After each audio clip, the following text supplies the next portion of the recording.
One more thing.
Fucking hell! One more thing. Don't forget to go fuck yourself. Fuck me, dead.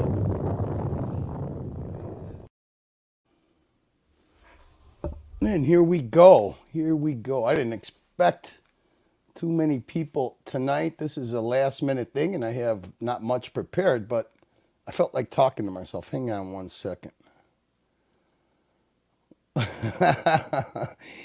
Yeah, I don't care if Crappie's fucking streaming. Who gives a flying fuck? Yeah, there's a lot of strange things going on. I don't know who's in there. What do we got in here? 10 people? I don't care. I'm actually talking to myself. I need a little self-therapy because I've reached max boredom. And hey, what's up, Pete? And sometimes I could get a little bit, I don't know, a little bit I got to be honest, if it wasn't for my daughter being here and Christmas right around the corner, original OC. OC, it's 1 a.m. in the morning. I'm in my little musky cave. Ah, what happened? Who the fuck? Oh, was that a fake OC? All right, okay, I like it. Mookie's not in a good mood either. He just instantly fucking smoked them. But let's see. I got do I got the comment in StreamYard still? Hey, Curly, hope we didn't pull you away from family time with your great content tonight. I don't know if it's great content. I mean, it's, I'm just going to be thinking out loud, OC. Hey, OC, congratulations on fucking Catfish and everybody. You know, I got a feeling... I'm just going to give my viewpoint, OC. If it's not appreciated, I'm very happy that Mookie smoked you. What can I fucking say? I'm a little confused. I don't know. Are you guys a little confused about what's going on these last like 3 days? Especially because I don't know the backstories to anything. It's basically getting messages sent and then, you know, trying to catch up at really strange hours, listening. I find myself going to going to the dog park, and then I'm trying to see, well, man, what the fuck? All this shit's going on. What do I catch up on? Do I catch up on Whiskey Dick's fucking rants and insane fucking narratives that he has on his channel? Nico going to Tim Wright's channel, a guy, it's weird, a guy that's got 1 point something million subscribers, some entitled fucking grifter, deadbeat that's been slandering him since I don't know, since a year and a half ago. It finally gets under his skin and he jumps on and makes the guy completely fucking relevant. I mean, is that the point that we reached? And I'm thinking to myself, you know what? This is the same guy that's been milking this boxing challenge with tracks the whole time. And from what I understand, those guys actually are just doing some YouTube drama. So are we witnessing just some back channel drama? Because obviously we all know, I think we all know, guys.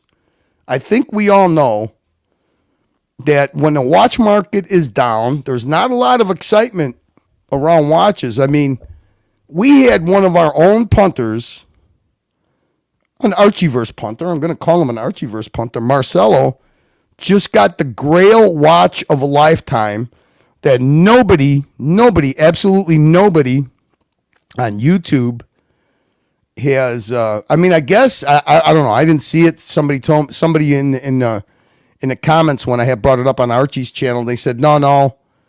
That watch has been unboxed on Tim Wright's channel, but I mean, I don't know. Has it been unboxed by somebody we all know? Marcelo. I mean, to me, this is the greatest underdog story ever, right? I mean, Marcelo, the bird brain Marcelo got a Le Mans. And I think it should be celebrated because, I mean, what the fuck?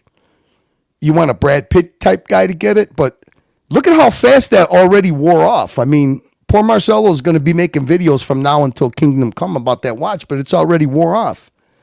I don't see him on Paul Thorpe's channel. I don't see him on Nico's channel. I don't see him on any channel. I mean, at this point, go on Whiskey Dick's channel. I mean, so it's kind of weird. I think that the watch talk stuff, I think it's hit max boredom, and everybody knows that drama is where it's at. I mean, look at what we see going on in front of our own eyes. We actually see a guy who's got 1 million. Let me, you know what? I'm kind of getting ahead of myself. I'm so fucking bored. I forgot to say hello to anybody.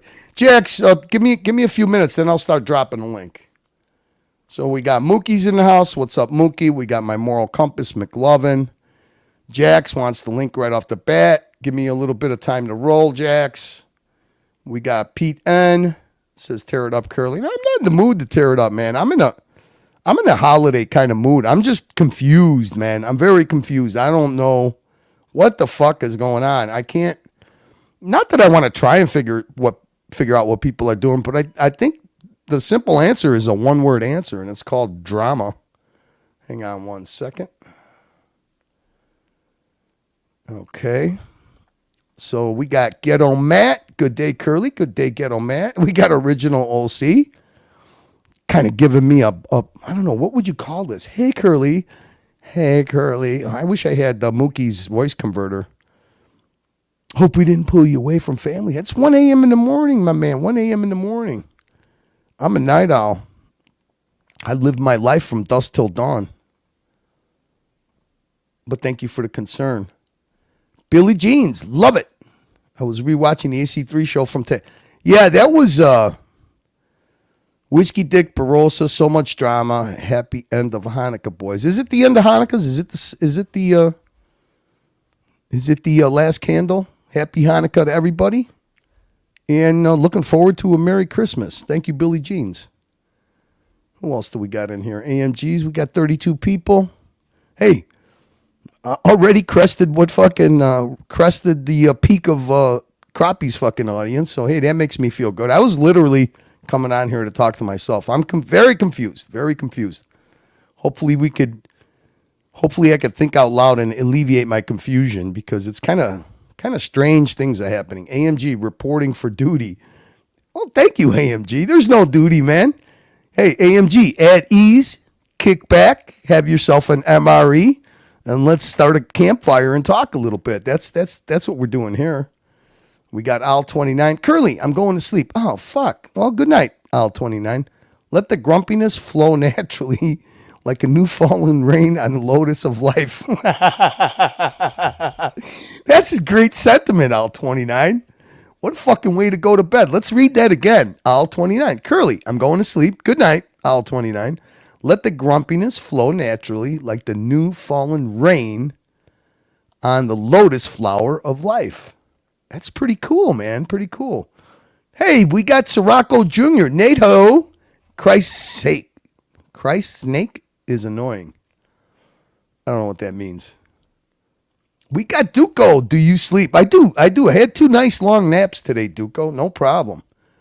What's up, Duco? Good to see you. We got Scratchy. Hey, Curly. Good to see you. Good to see you, Scratchy. Good to see you. Hey, guys. I hope I'm just going to be talking out loud. I'm actually I'm not in the mood for fireworks or anything like that. This is no drama. This is just confused Curly trying to figure out what in the fuck is going on, man.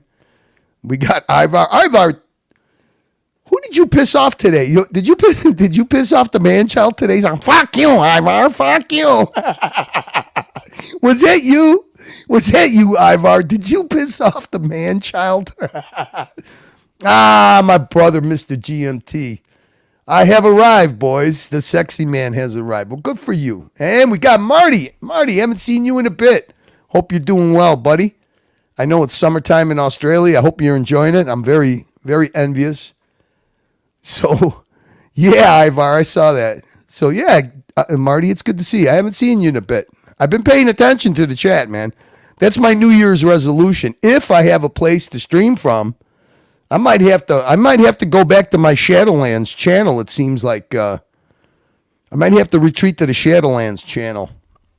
It seems like I don't know, things are getting strange. Ivar's laughing. Yeah, that was good, Ivar. I love that kind of a reaction. Right off the bat, he got that kind of a reaction out of the man-child. Been MIA for a while. Well, Marty, I hope that it was a good MIA. I hope it was a good unplug, get off the grid, and go chill out type of a thing, you know? Hey, let's do a hang on a second, let me get set up here. I did this dungeon intro, but it just doesn't work for me, man. It just doesn't work for me.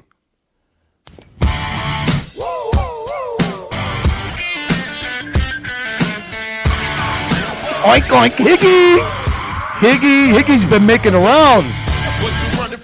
El Capitan. Ready to kick some ass? Bring a gun or two. Get your whole town. This gon' be the showdown. And we gon' make the street smoky like it was Motown.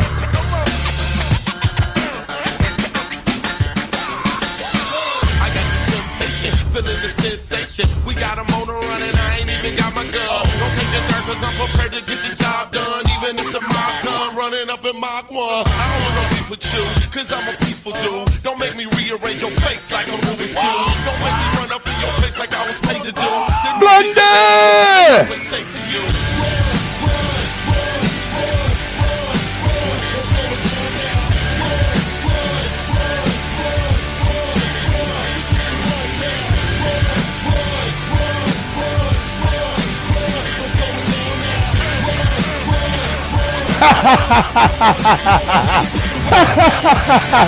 Merry Christmas, head.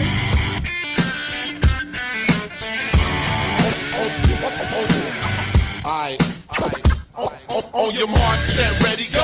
Hands up, here we go. Some people love me, but a lot of niggas hate me more. I'm so focused. I'm on the run from low coast to no stress. Don't turn around and got search warrants and posters. And I ain't even trying to fight, but you asked me.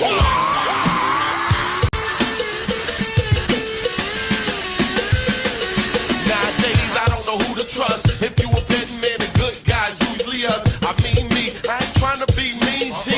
I'd rather chill, meditate, and sip this green tea. I'm hard as a rock, but I don't need a lot of space. You making a scene, come on, this is not the place. Don't try to escape, run, or skip town, dude. You making it harder for everyone around you. I pound you. Come on.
There we go, man. Now I needed that. I'm sorry I had to play that. I needed that.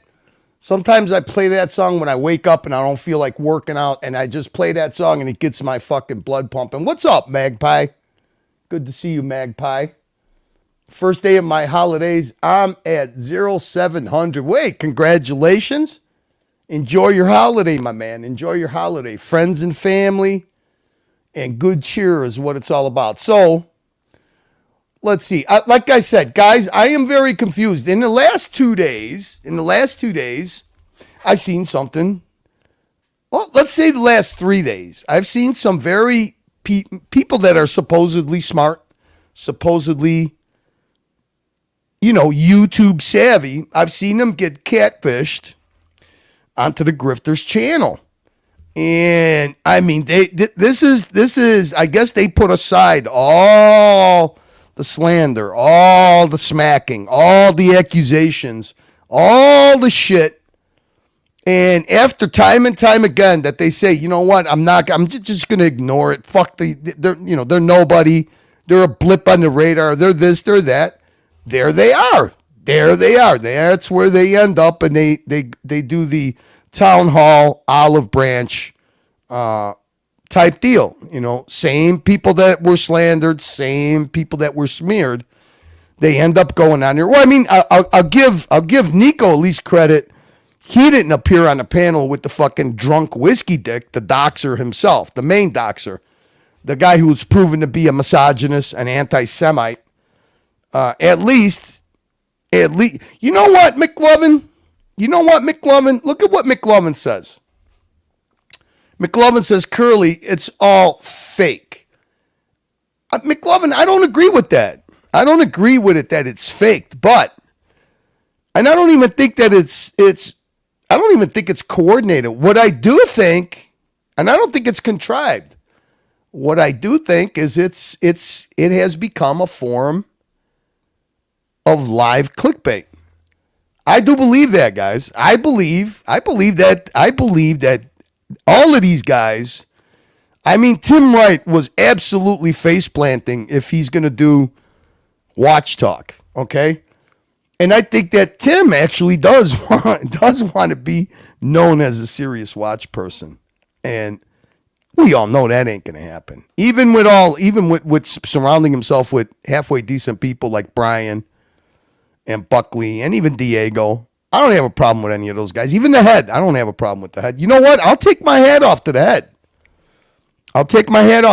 He is relentless and tenacious when it comes to doing this YouTube shit. I mean, unfortunately, the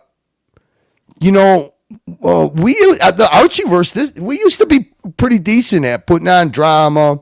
We used to be pretty decent at following Tim's escapades, Whiskey Dick's escapades. Because to me, I always thought the honest to God's truth was that, the competition was between Archie and Tim. But you know what? That my mind changed on that a long time ago. I stayed kind of quiet about it.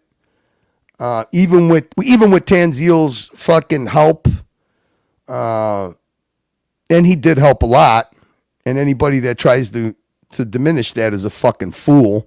Okay, and I'm not just saying because he showed up and fucking plunked down fucking hundreds of dollars every day, whether it was $5 at a time or big red super chats. That's not the only help that he did. Anybody that tries to diminish that is a fool, and you're living in a fucking bubble. Okay, so what I see happening is I mean, this week proved it to me, and I'm gonna say it out loud.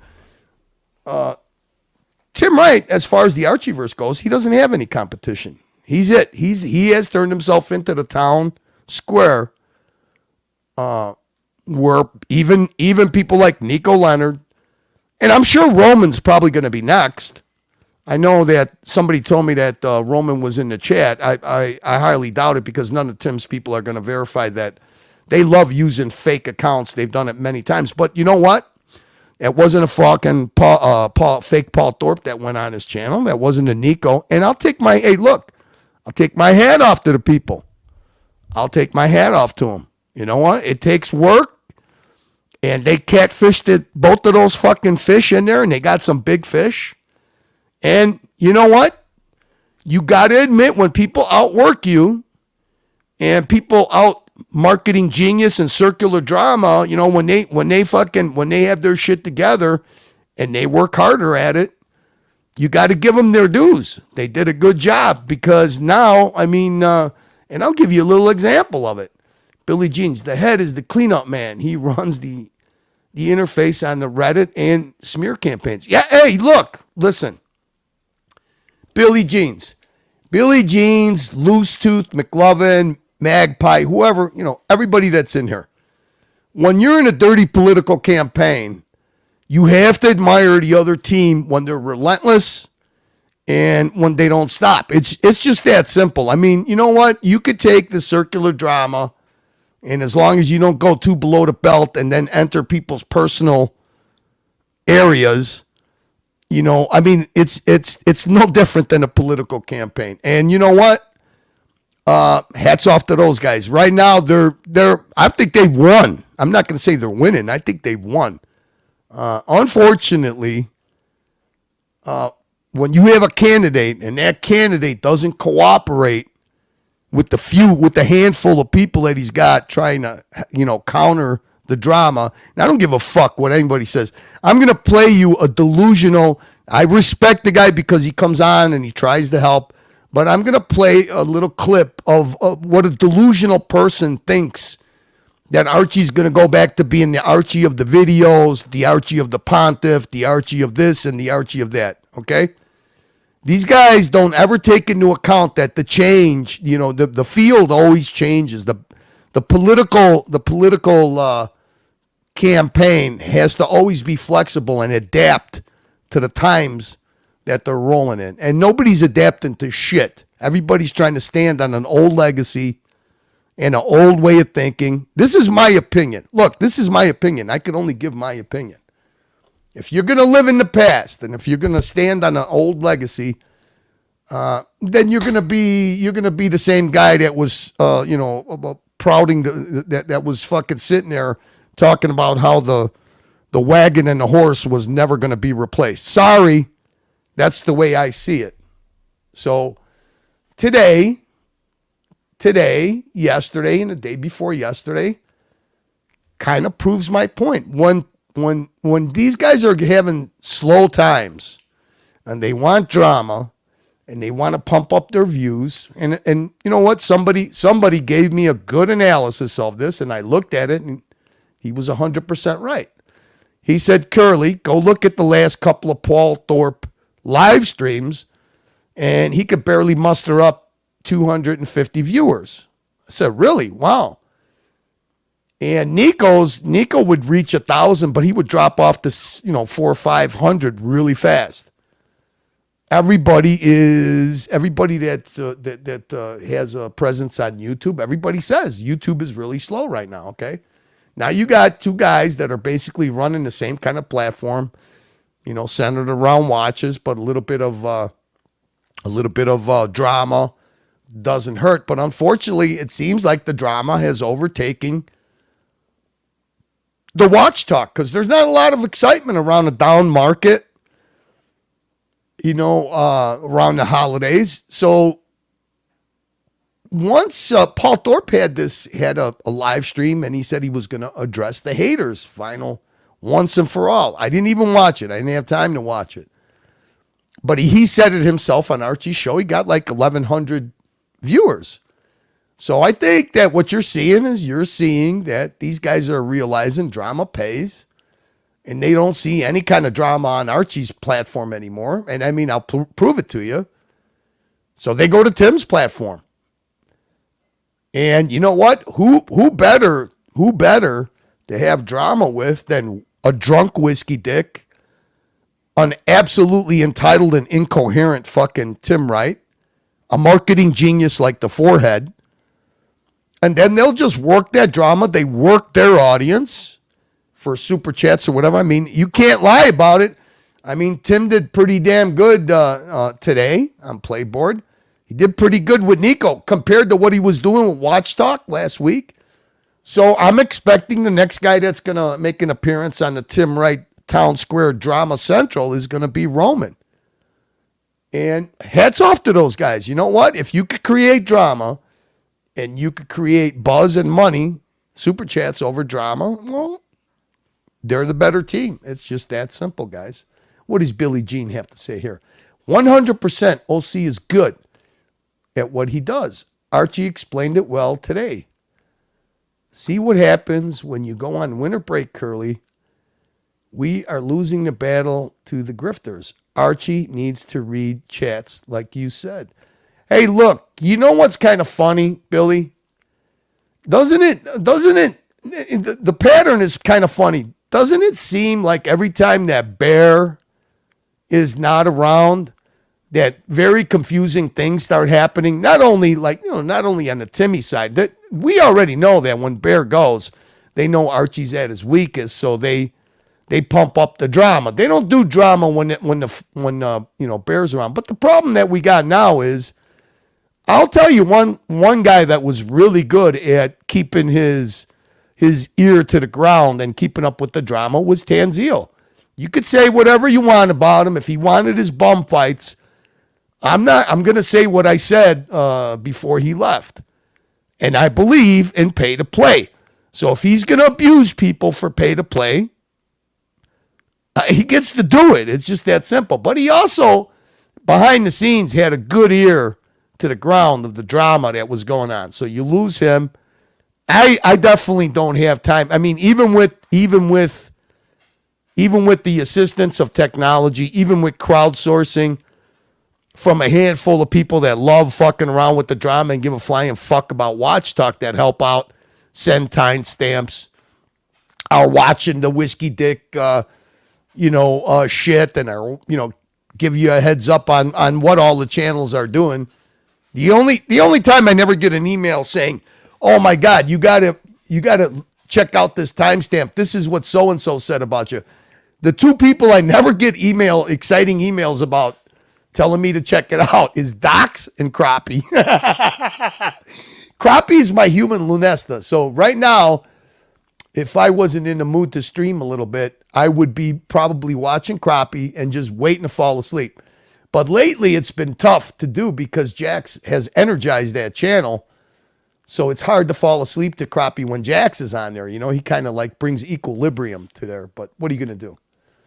What are you going to do? So I don't think it's a coincidence. All this kind of stuff always happens when Bear's around. But I mean, I've come to the conclusion where if Archie has no clue what's going on in the niche YouTube space that he occupies, you know what? I mean, then that's on him. I mean, it's not that hard. It wouldn't be that hard to ask people what's going on.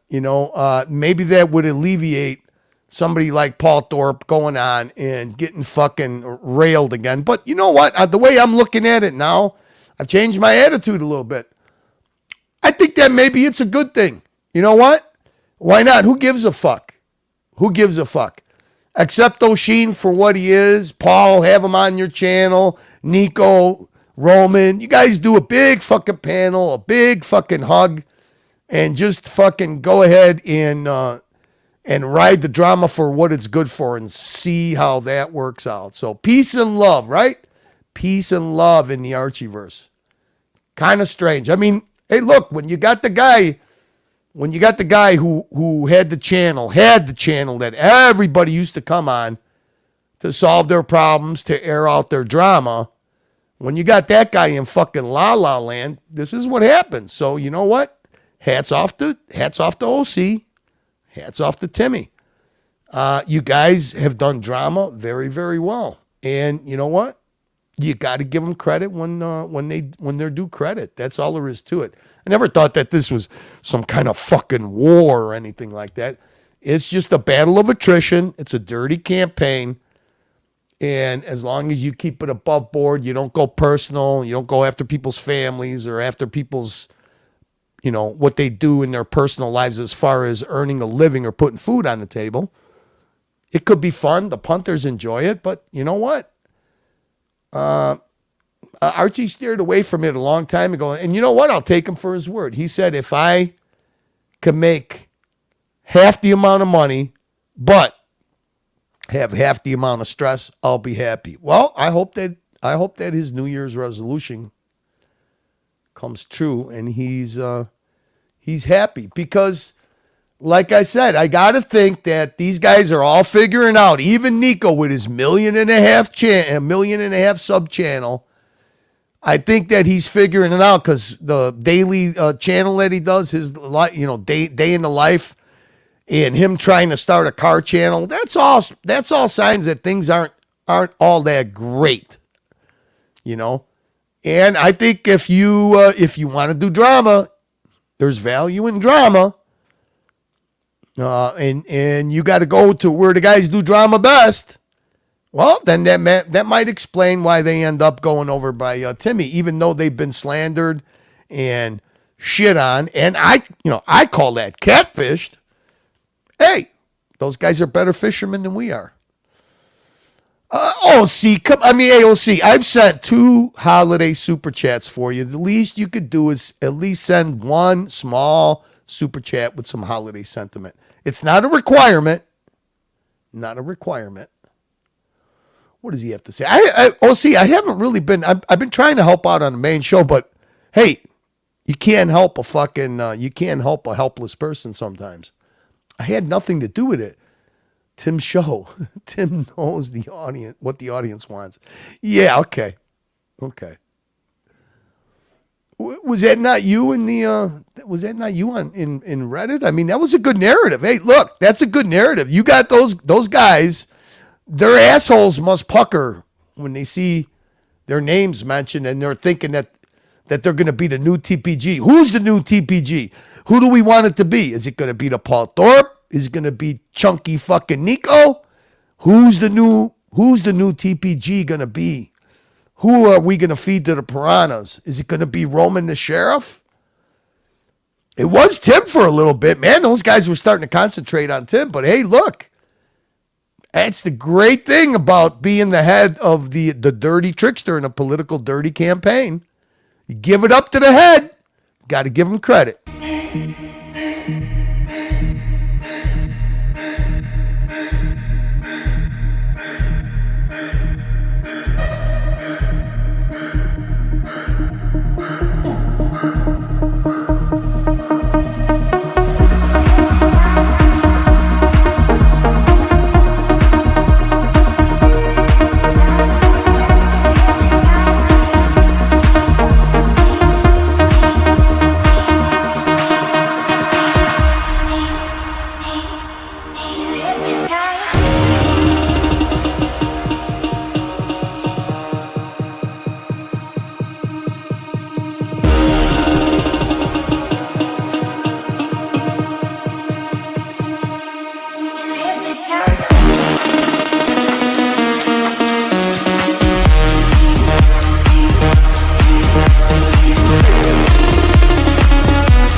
Yeah.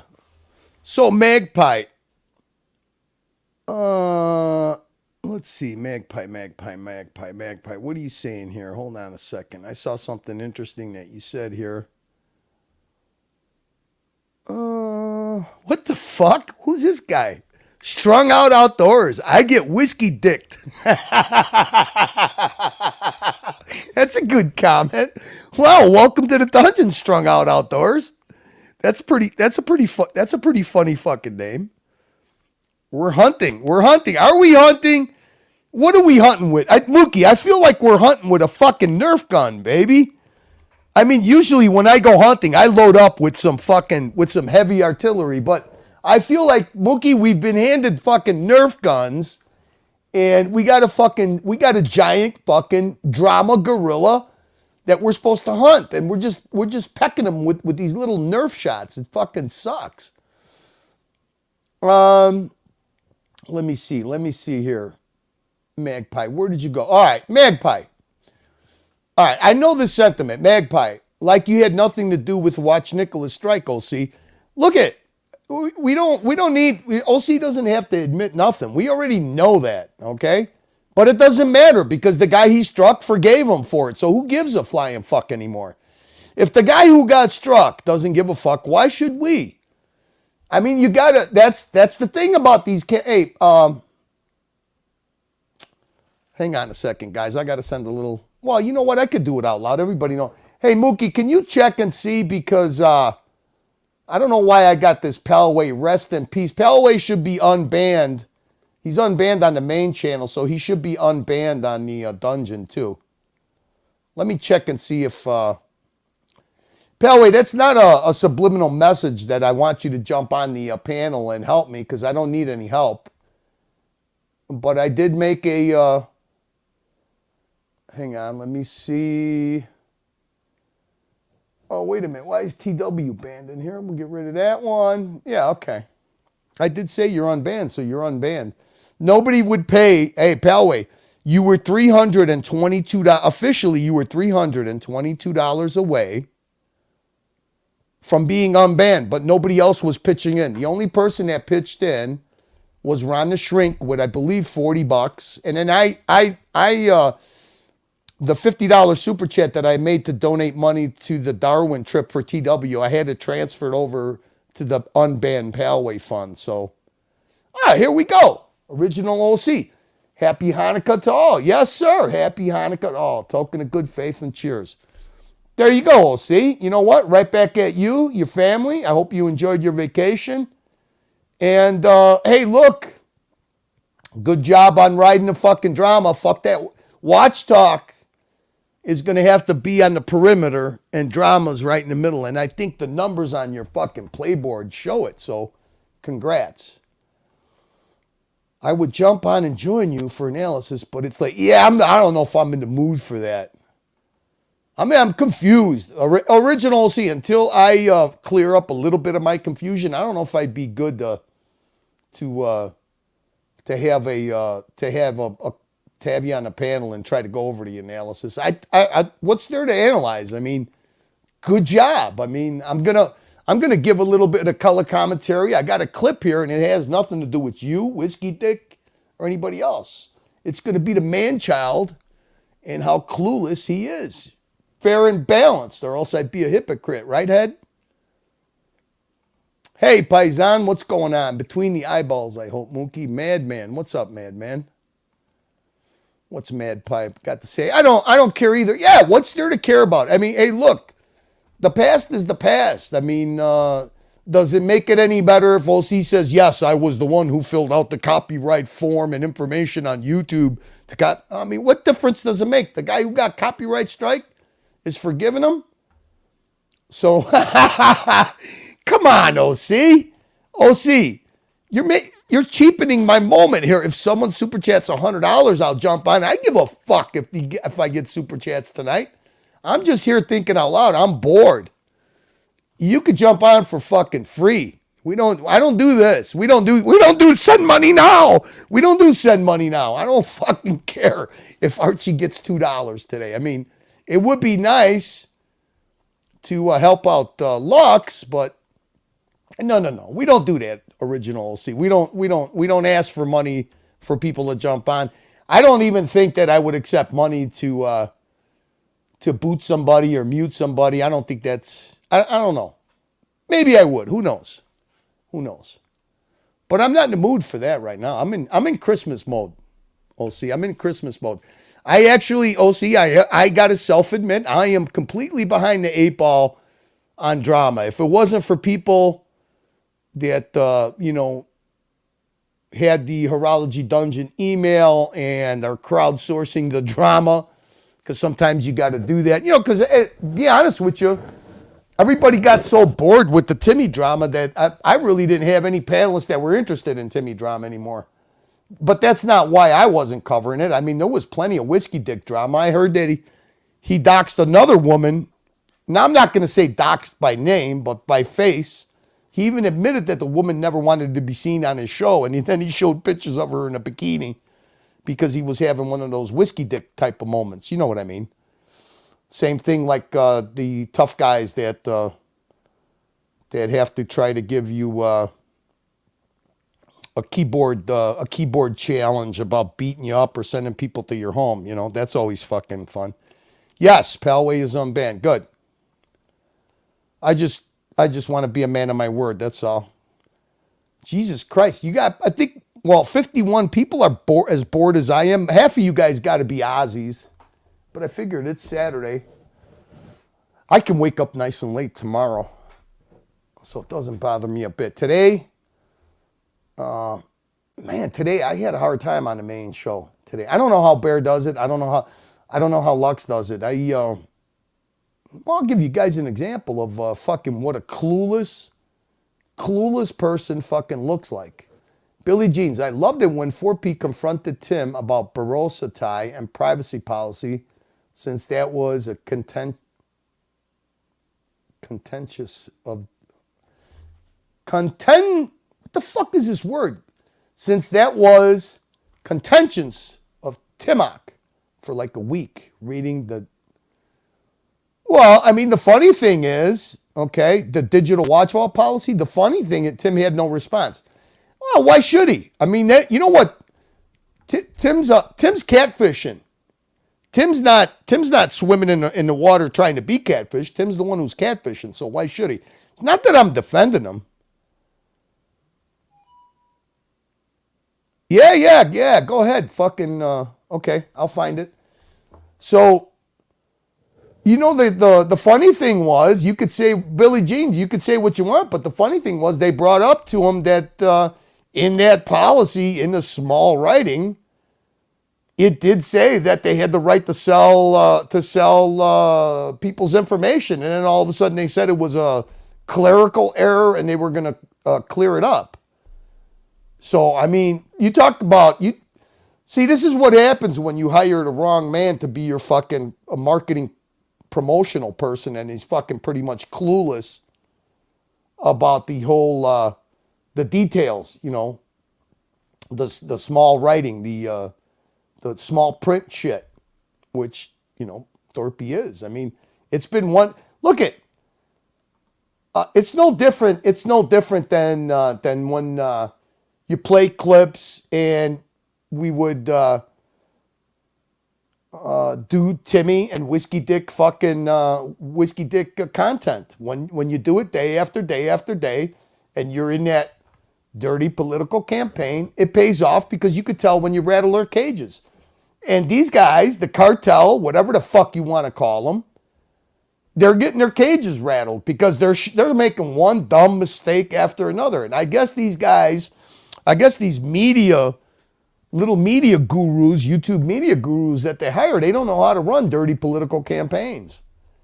And you know what? Drama sells. Anybody that tells me that drama's not worth doing, I'll give you fucking Tim Wright and this week's example, a perfect example of the difference of when he just did watch talk and mumble shit and try to make stuff up, as opposed to going after other YouTubers that are in the same YouTube verse, Archie-verse, whatever you want to call it. It paid off good. The numbers don't lie, dude. Numbers and analytics don't lie. Dirk Diggler, what's up, Dirky? Curly, when you help Archie, it reminds me of when I talk to my 11-year-old. It's pretty funny. Dirk, I don't know if you noticed today, I had to jump off for a little bit because, I mean, I know why Dee and Paul jumped on his channel. Unfortunately, hey, look, you can't start a chainsaw that doesn't want to start. That's all there is to it. Hey, Ross. What's up, Ross? Madman, I've only seen the online claim to be Australian. I don't know what that means. Sometimes following the chat, you got to just You got to pre-read it before pulling up. Curly, you have to admit 4P and Nico are pretty sensitive. Dude, I mean, you talk about some easy fucking, I mean, those guys those guys are the kind of fucking fishes that you catch, you feel sorry for them, you throw them back in the lake, and then 10 minutes later, they're back on the hook again. Eventually, you're just going to take the fuckers and fucking deep fry them. I mean, talk about fucking idiotic. Talk about feeding the fucking trolls. I don't get it, dude. But you know what? I do kind of get it now. Dirk, think of it like this. I think they're doing it for the drama. I think they're doing it for the drama. It's the only thing. It's the only thing I could because the watch content is dead. It's shit. So I really think these guys are doing it for the fucking content. I think they're doing it for the drama. I mean, look at the today Paul Thorpe's clickbait thumbnail, and his show got 1,100. His live stream reached 1,100 viewers. When he was doing his fucking mumbo jumbo watch talk, fucking walk and talk bullshit, like 300. So, Dirk, I think it's about click. I think it's just no different thing. It's a different form of cloud chasing. That's all I could say. Circular drama works.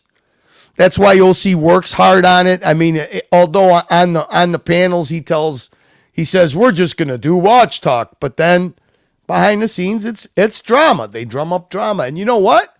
Wheel in the drunken whiskey dick anytime you want to pump up the drama. It works. It works. You know.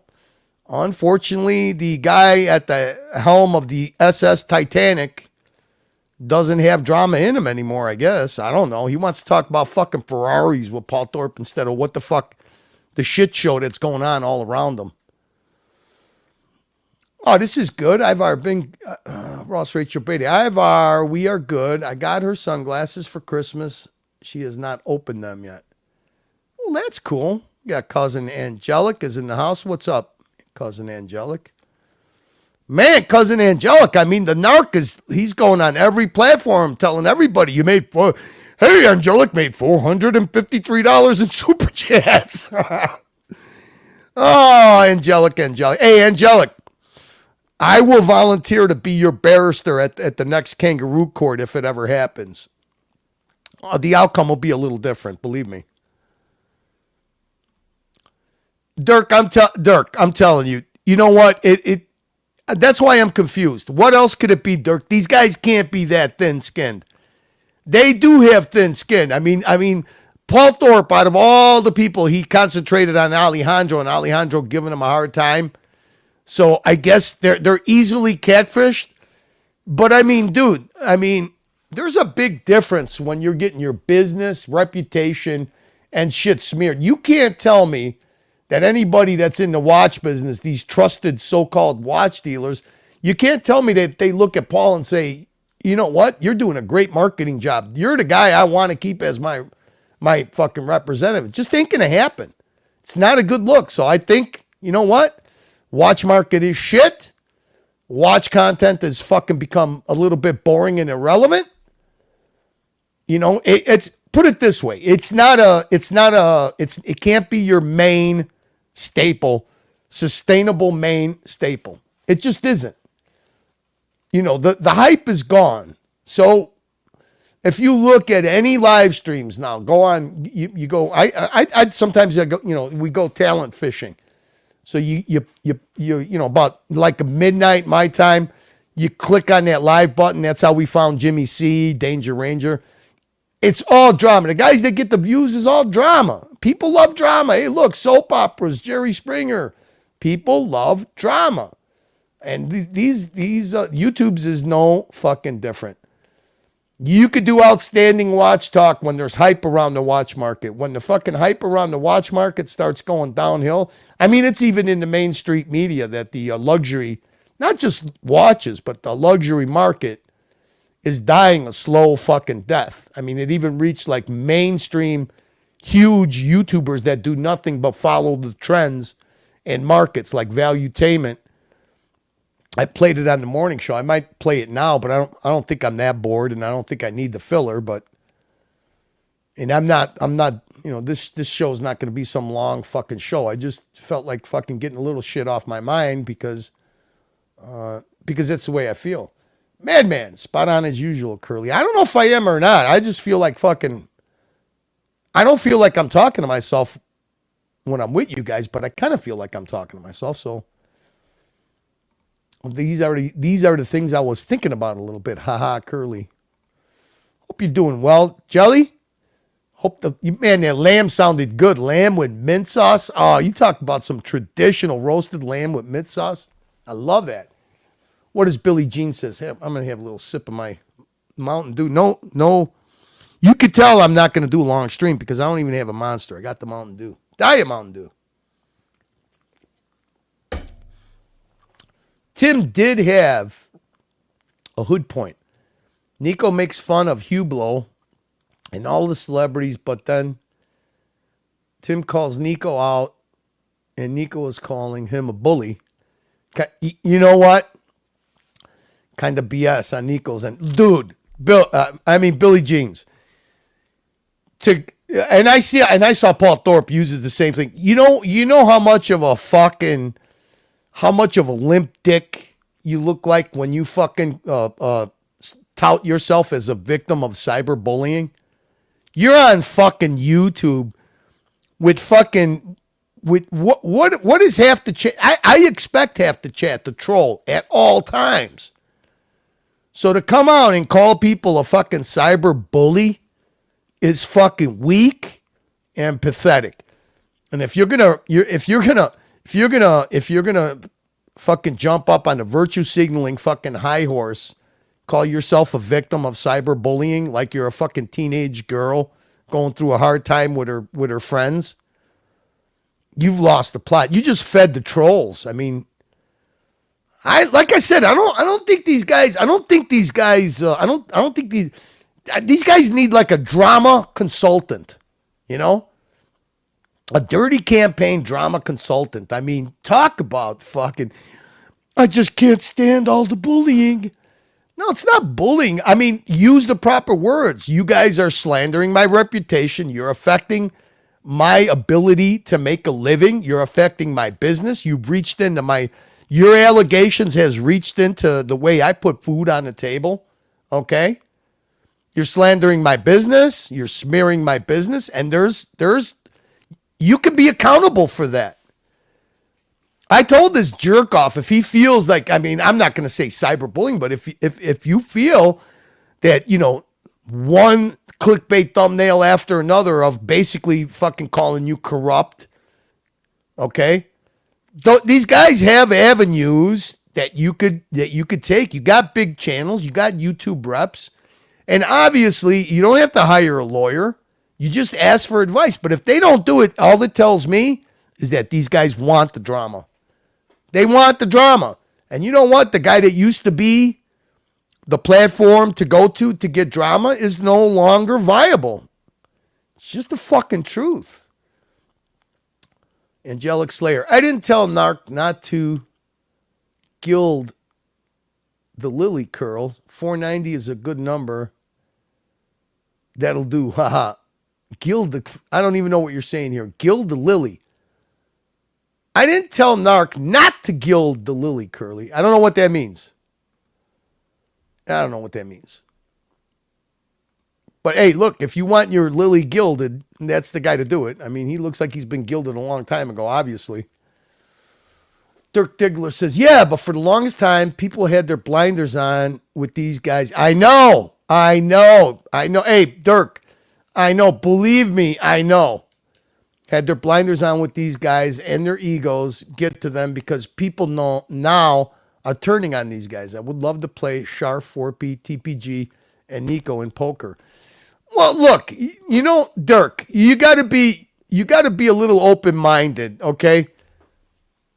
And I'll give you my perspective of what these guys are doing. That's why I'm not a watch guy.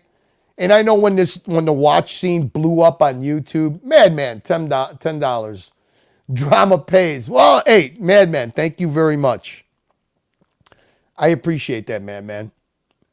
Thank you very much. It's always nice to get a little token of appreciation. I always, when people do this, it's worth a lot more than the dollar amount to me. So thank you, Madman.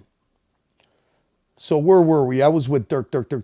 Yeah, Dirk, look, if you're in YouTube, okay, you got a channel. You're in a little niche genre like watches, okay? And there's fucking shitload of already established watch channels. And you see this guy come and he fucking blows up TPG. You know what?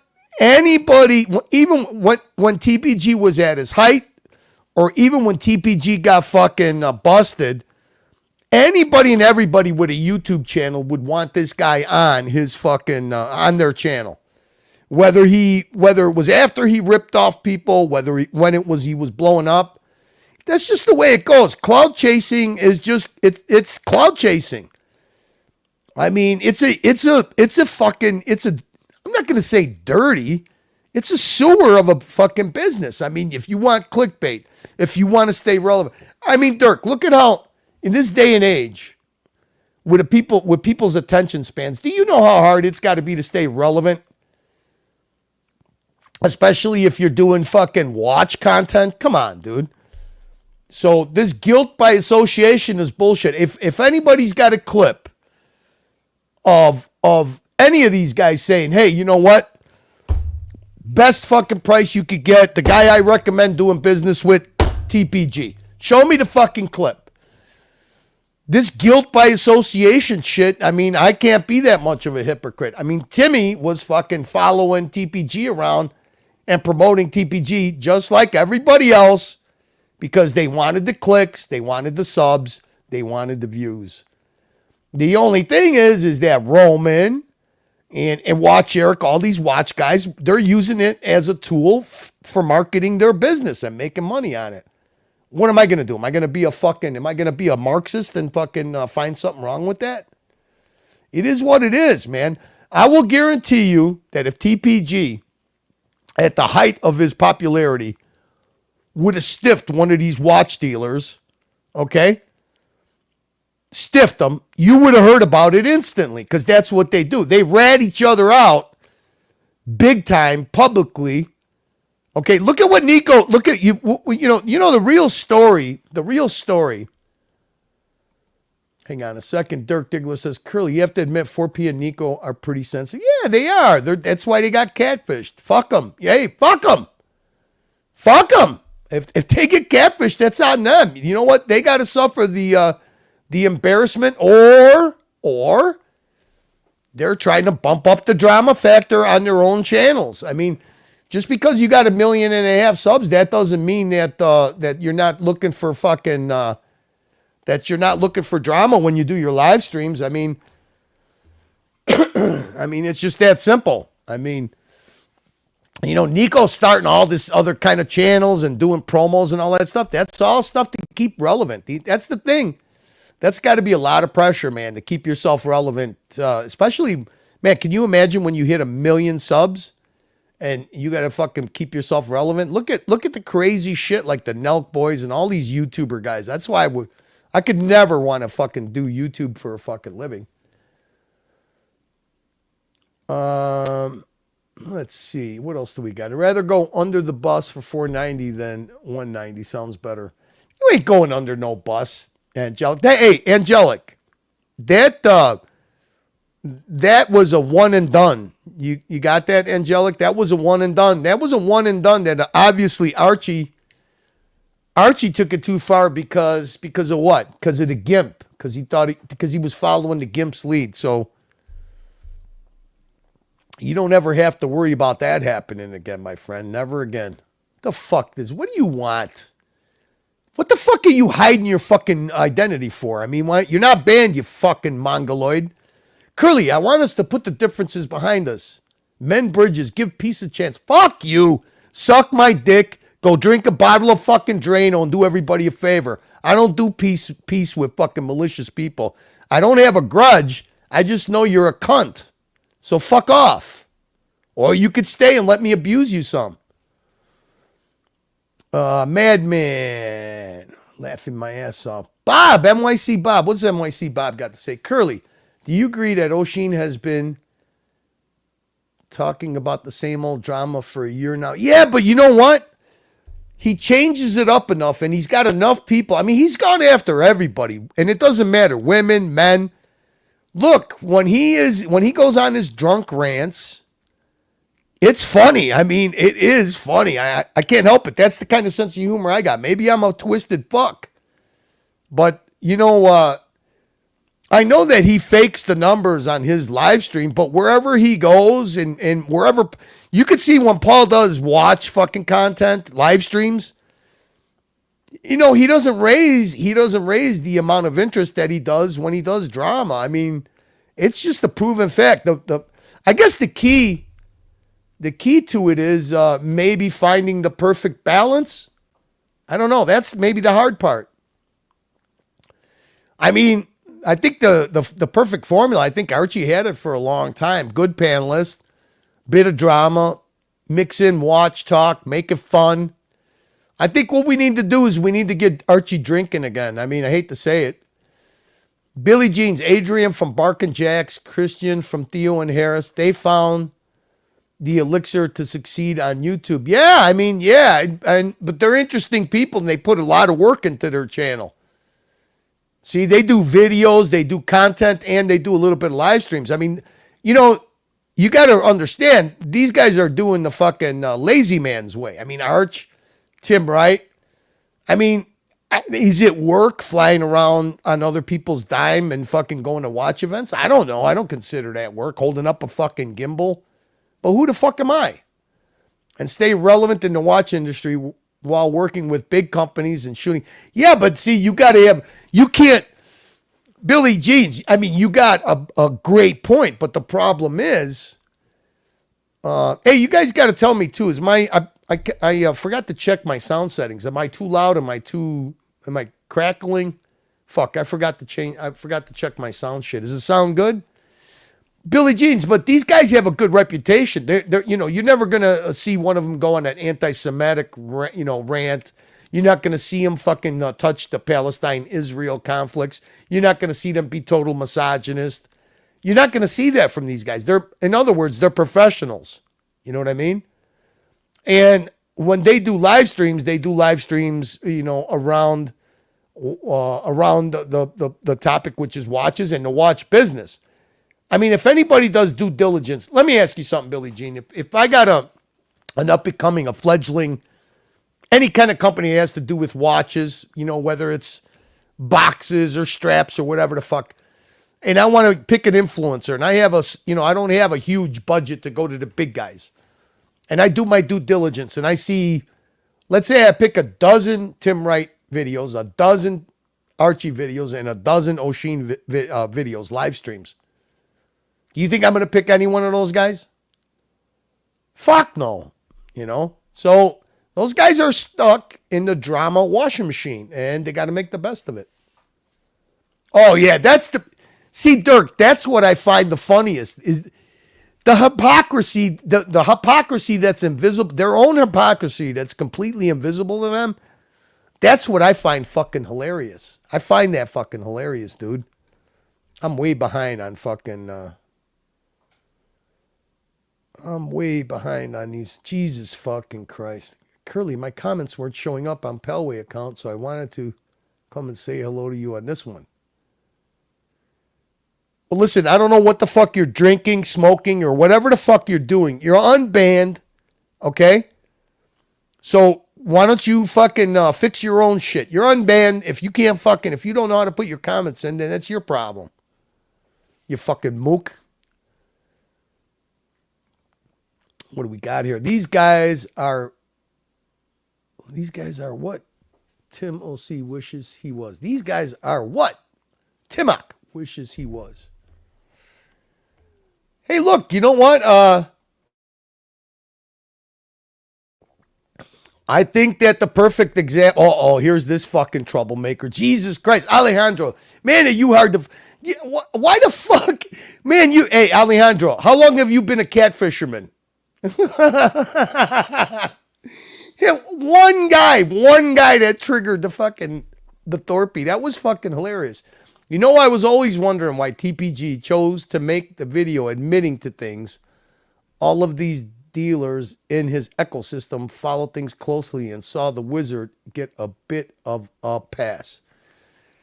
I think the difference with the Wizard is that you didn't have, you only had a couple of people that stepped forward, and the Wizard was actually touched a lot closer to home than anything.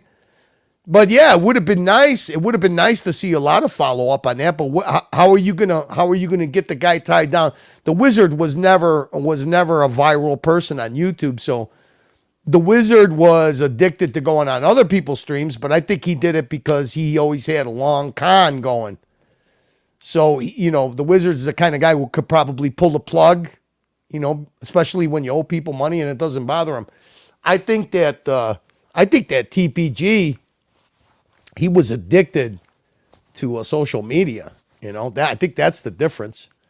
I mean, what are you going to do? You're going to go hunt the fucking Wizard down in Canada? I mean, hopefully, the other thing too is the victims all have a platform they could go on and give people updates, but I think they'd rather keep it quiet. And I think that's why the guy got away with what he got away with, is because people kept it quiet for too long. But it is what it is. I mean, I don't know what else to say about that. I mean, the Wizard scam actually hit a lot closer to home in the Archieverse than TPG, because look at how many people in the Archieverse that guy ripped off. I mean, he targeted specifically this Archieverse. I mean, he looks like, TPG targeted the whole watch industry.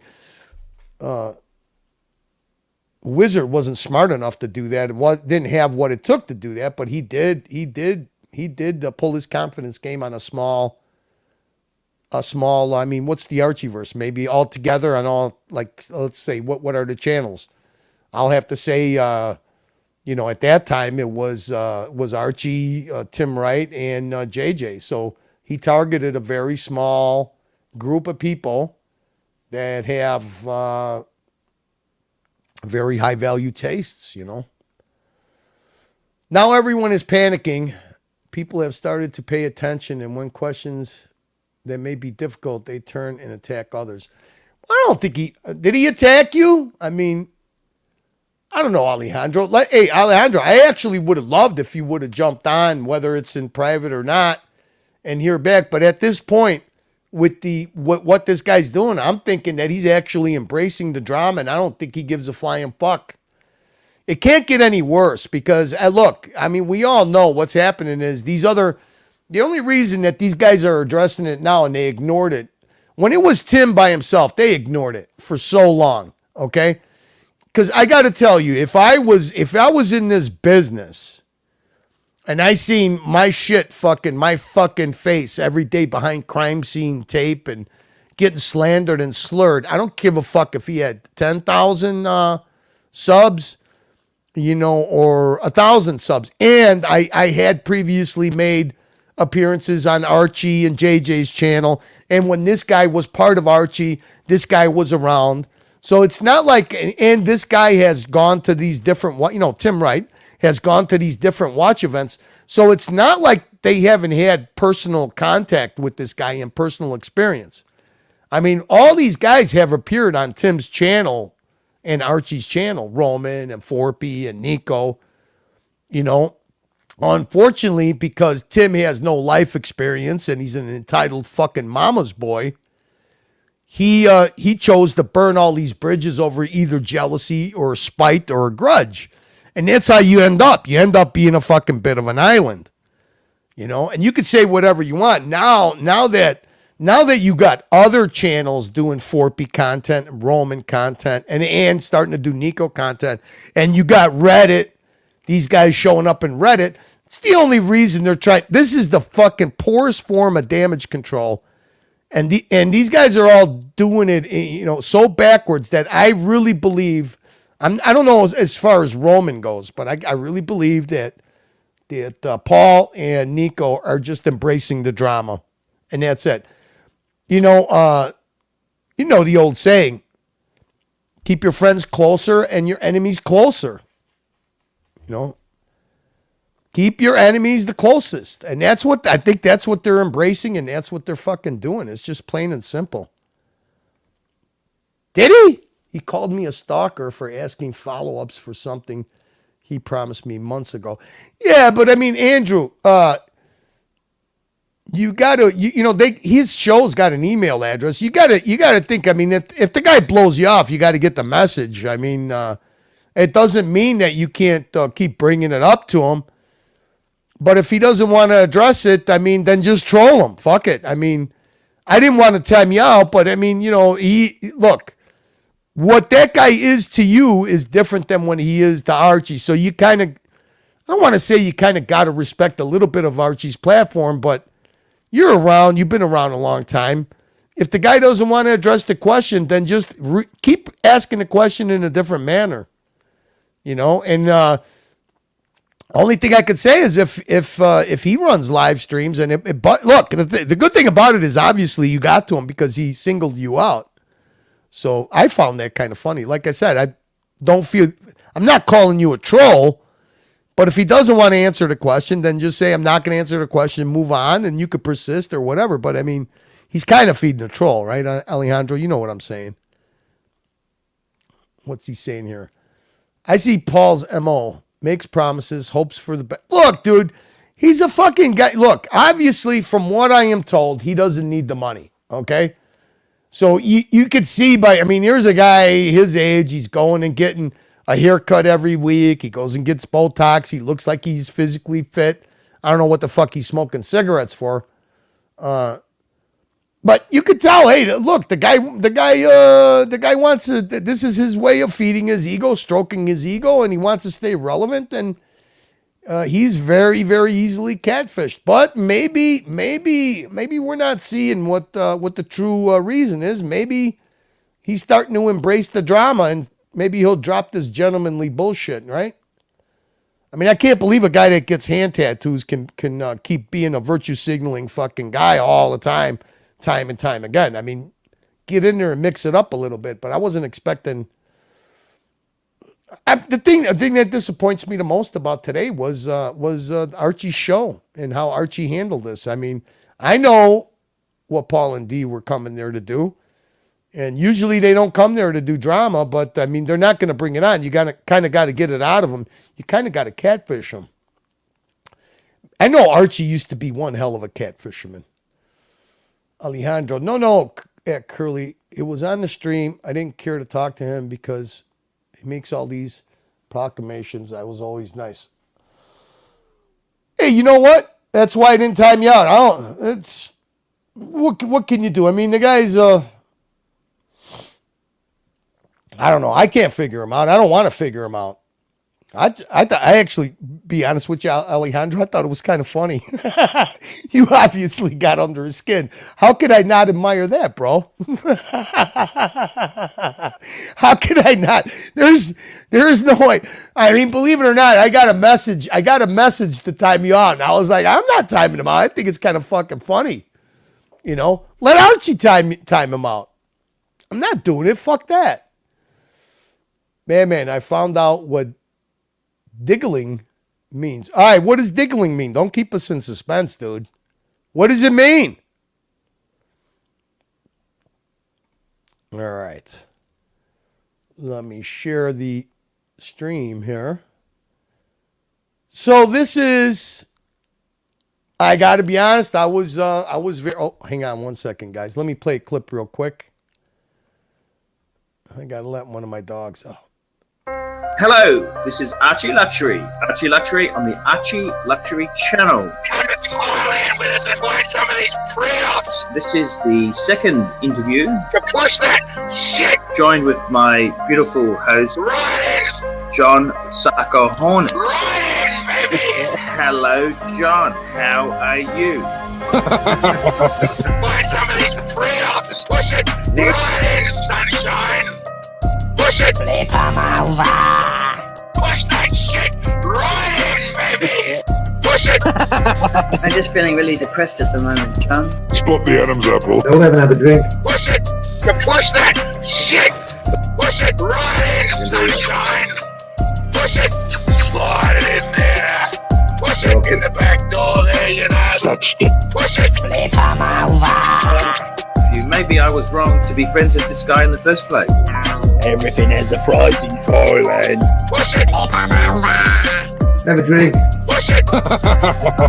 I'm early, tucked the wrong lane. Stuck it in the header. Push it. Tuck it in. Flip 'em over. Push it. Where are we off to now? We're up to nowhere, Jono. Push it in the back door there, you know. Push it. Get in the header.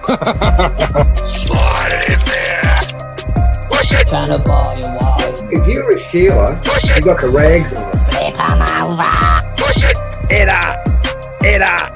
Push it. I'll have another drink. Push it. Rain, sunshine. Push it. The bitches don't put out. It'd be your time of month. You got the rags on it. I can't fucking understand this shit. You just talk to me in riddles. I'll have another drink.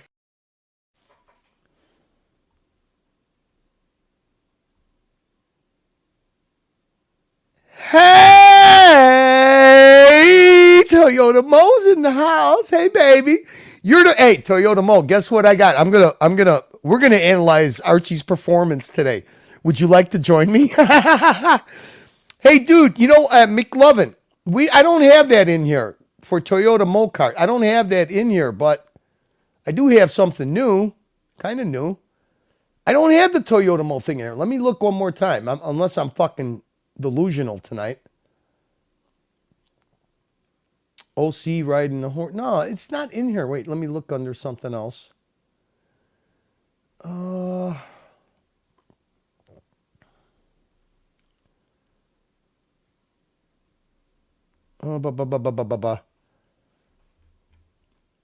McLovin, I know you asked for it before too. I don't have it in here, but I'll tell you what. Let me give you something. This is Mookie approved. He just downloaded it in here tonight. So I'll give you. This will be for Toyota Mo. Hey.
Ooh, that's almost sexual. That music is so nice. McLovin, Mookie's gonna download it in a bit. Sorry, bud. But we are gonna get it in there. Believe me, we are gonna get it in there. We got to have that Toyota Mo rap in there, baby. We are going to get it in there. We're a work in progress, McLovin. This is like hey, look, McLovin. This is like when the city comes to fix your sewer and it takes a month. So don't feel so bad. So we got Mr. Madman who just hey, did you like that? Did you like that new version of OC? I found it quite sensual. So, yeah, I like that. It was rather soothing, right? It was. It touched me. It was almost like watching Crappie and Doc's report on the same channel. All right, girl, you gotta keep me up to date. So I didn't watch anything today except for I was watching Thorpe and Timmy, and then like right about like 10 minutes away from being completed, they took it down. So I got all the good parts of that. Yeah, so you got the end where Paul Thorpe left, told Archie. Well, Archie basically cut him off. He was like, "Oh yeah, no, it's got to be late. See you later." Paul Thorpe was like, "Yeah, I'm going to bed," and then he went on Tim's channel for another hour and a half. And Blondie was on there and got doxxed again, so that's probably why he took it down. I didn't watch when he jumped back on there, but I'll give you a nice synopsis. But yeah, I'm gonna give you my my analysis of this fucking wind out of his sails man-child and how he's completely fucking clueless. And look, you got to give credit where credit is due. Those guys did a professional catfishing job this whole week, really. And it paid off, and they are reaping the. I mean, Timmy made $1,000 tonight with the drama, baby. Yeah. So, and this guy is fucking completely clueless. So if you don't want to be associated with Archie bashing, or I'm not going to say bashing, Archie analysis, so you might not want to hang around. No, man, let's go, man. Because it's all right to criticize someone, you know. This is what happens. This is what happens when you put shit on autopilot and you run into a fucking iceberg. So, Mr. Madman, hey, Alejandro, my apologies. Listen. Madman wasn't trying to send a message, but maybe he was. Who knows? I'm sorry he timed you out. But he says, rest in peace, Alejandro Gillick. I'm sorry. I accidentally shot you with my bum dial. Almost bought a super sticker too, by the way. Luckily, averted that one in time. Thank you, Madman. Appreciate it. And then we got Madman again. $5 Ozzy. Looks like we got an Italian sponsor for the show tonight. Can't do better than that. Beautiful, Mookie. Felt like OC was wooing me. Yeah, it was a nice lullaby. Almost like a mix between a lullaby and being serenaded, you know? So here, Mo, here's what I could tell you, okay? This has been 3 days of professional catfishing from the other side. They had Nico. Nico came on, and this was 2 nights ago. Nico came on under the premise of he's being cyber bullied by Tim, okay? Okay. And by the end of it, he gave him a house tour, showed him the baby, showed him all his tools of when he used to fix watches.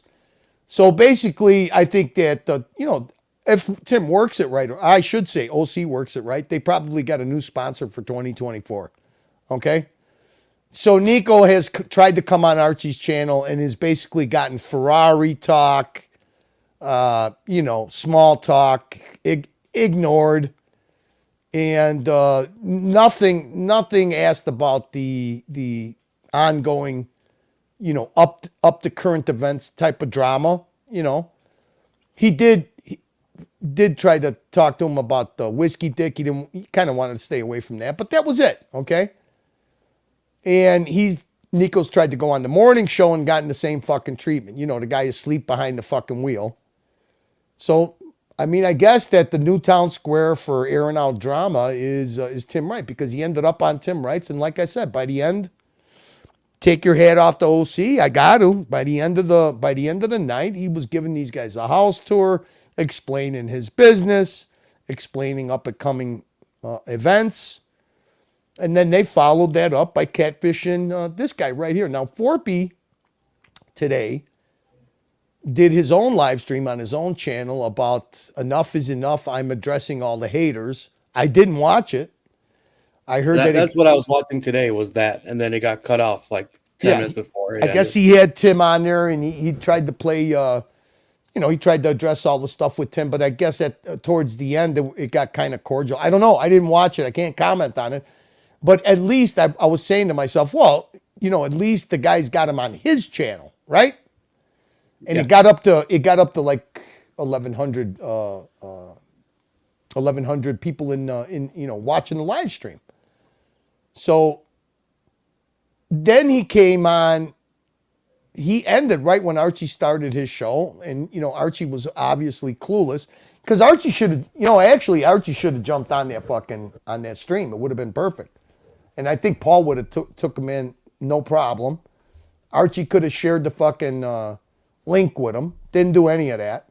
Starts his show completely clueless that Tim just spent about an hour on Paul Thorpe's channel. Then Paul Thorpe ended up going back on Timmy's channel a little bit. Then he jumped on. Everybody is telling him in the chat, link for Paul Thorpe, link for Paul Thorpe, link for Paul Thorpe. No, you know what? He didn't go on. Paul Thorpe had Tim on his channel. He didn't go on Timmy's channel. So then everybody was telling him, hey, Timmy was on Paul Thorpe's channel. There's drama. There's drama. There's drama. I was getting like fucking one message after another. And I told my wife, listen, let's have a little bit of a late dinner. And they went and walked the dogs. I jumped on with this fucking balloon head because this is how he started. Now, remember, this is all this drama's going on. Archie had somebody clued him in a little bit, but he had no background. He had what was the topic. He had nothing. And this is how he began. Paul Thorpe and D's on here too. Do you understand? Yeah. And let me tell you something. The biggest disappointment is, Paul? Go on.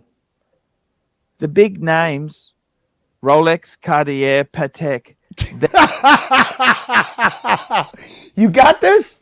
Yeah. You got all this fucking drama going on. Now, it gets better. Wait. When you come to them and say these watches were stolen, they really... We're talking about his theft. Toyota Mo. Couldn't give a fuck. Let's move forward a little bit. You know what I mean? Let's move forward a little bit. Cason's on to tell. Wait. Oh, you got Sluggos on there? Now, here's what you got to understand now. Sluggo is in the middle of it all. Sluggo's made peace with D. He's made peace with Paul Thorpe. He's made peace with Spencer. He's made peace with everybody, okay? That was. Everybody knew that, That's where this drama has started to build from, because for some reason Tim used Sluggo again as a punching bag to start fucking drama with Paul and with D and with Spencer. The big names. So let me fast forward this. You know what I mean? All right, so watch this. I'll be honest with you. The guy was actually the worst. Hang on. Yeah. Let me fast forward. And okay, Paul, I remember when I was worried about you for a while, Paul. I saw. So he had just gotten done fucking going off on Red Shaw. I'm not letting this fucker on. I'm not fucking. He's no fucking good. Hang on a second. Let me get that part. They figured the quality. I've always been. Part. Lexus came out. You got to see this pivot, Toyota Mo. It's fucking hilarious. Some guy I never heard of called Tim. I don't know who the fuck he is. And you're talking about the mental effects of burglaries and robberies. And I just wanted to share my own thoughts with you. We've got a good panel here. We got Machine Gun Chris. He's ex-Luxury Bazaar. He's now working for a pharmaceutical company. We got D-Time down below, and we've got you. And I know it's late, so I know I can't have you for long. But what I wanted to say to you, Paul, is... Now, these guys came on to talk about the drama and talk about Paul's live stream. You can just tell because they're not engaged into what he's talking about whatsoever. They came on the show to talk about something, and whatever Archie's talking about is not it. No. The mental effects of burglary. And by the way, Tim was a real cunt in the sense that he said to me, "Oh, you didn't have this. You didn't like. I had a proper commercial grade safe. I had some cameras. I didn't have enough security. I agree. It's always flawed, Paul. But you know what? As for him being the smart ass that he is, he has. I'm trying to find the fucking red. He just keeps him in his apartment. The red sluggo. And I said to him, I don't know if he does now, that. That's another thing. Why would he say that? Why would he feel the need to fucking say that this guy keeps his watch collection in his apartment? Which is stupid. Still now, but I said to him before, I watched your interview, Paul, and you said you're like a child who's never had a slap. You're like a child who he just goes around. Like I felt so embarrassed being with him. Sluggo, I'm not going to let you on, man. All right, here we go. I've got a quality crew here. You're just a fucking cunt. You know that? And I got to tell you something. The way you behaved, and the way you treated Paul Thorpe, you can get fucked. Look at Red's face. Like, hey, fucking fatso, I made peace with these. What? They asked him to come on. They sent him a link to come on. You know that? You can get fucked. There you go. He's gone. Sorry about that. That was that. Now Paul's playing dumb. Who's that? He has no clue what's going on. Watch this. That Sluggo. Paul, would you do me a favor? Would you do me a personal favor? Yeah, sure. Would you let him on? Yeah, let him on. Red's all right. I think he's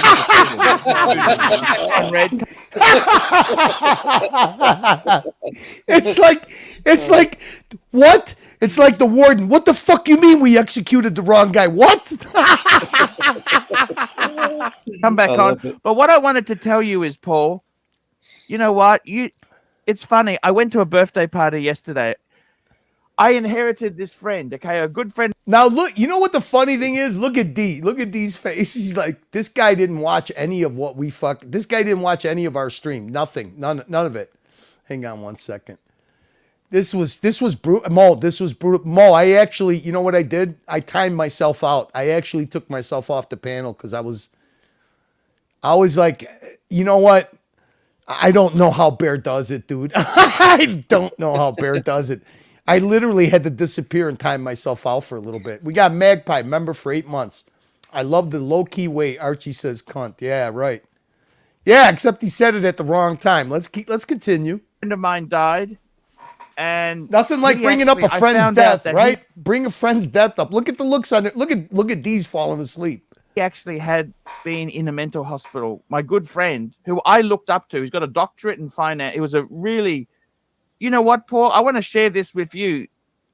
You were talking about the effects of burglary and being robbed, and let's get to where Sluggo, where he let Sluggo Rolex. This is embarrassing. To be honest, I remember. I was worried about it. I remember. Hang on one second. I want to read this from Madman since he's the sponsor of today's show, the Italian sponsor. I thought Paul turning on the trolls in the chat on his stream today was a mistake. See, that's why I started this because I'm confused and bored, but I did no homework. So this is what's good about the chat. So he did that. He turned on the troll, so he was getting trolled. It was a mistake. He showed way too much vulnerability. So he was feeding the troll. So he is thin-skinned. He's an easy catfish fucking target. He carried some of that over to Archie's stream with Alejandro. Now, see, I'm glad you gave me that backstory. I had no idea. Now I could understand why Alejandro was, a little bit aggressive, which was fine with me. I mean, you could be aggressive and just stay on topic, and obviously bothered him. So, hey, look, I don't think that this guy's that thin-skinned. I think that they're actually looking for the drama. I hate to admit it, but I think that these guys want the drama. I think they know that there is value in fucking drama. It's bad to say, but look, Timmy has proved it the last couple of days when they do Watch Talk. Basically, his panel even dropped on him. I mean, I think somebody told me that it was him, Cam, and fucking that guy, the guy who owns the deli, Daniel Katz, on there for like 2 hours, and it was a fucking snooze fest when they were doing Watch Talk. So let's continue. Remember when I remember I was worried about you for a while, Paul. I saw how much it deeply affected you, and I don't expect everyone to understand how No. it feels because thankfully they haven't been there. Yes. Look, I've been there myself. I've got smoke cloak even in my house, guys. Now, you know what I mean? It's like the paranoia that you get, and the wife and my kid crying. You know what I mean? Sorry, and I stuff. had It's a timeout issue unbelievable. for some reason. You know what that is, Toyota Mo? Smoke cloak? I don't. That's when burglars break into your home. There's these Oh. packs up on the ceiling that drop a smoke screen. I've seen that. Do you see what people have to do when they can't protect their homes with fucking firearms? Isn't that Crazy. unbelievable? Smoke cloak. What the fuck is that gonna do? I would imagine the mess must be horrible. Fuck. JB. What's up? Good morning, JB. Hey, We're JB. What's up? we're just looking at we're just analyzing the fall of the Roman Empire. Hey guys, I was just coming on just very briefly because I was sort of watching part of Paul's stream there with Tim. Paul, you had made a comment to Tim that I had forwarded on a message that you had sent me. Yeah. I never forwarded any message to Tim.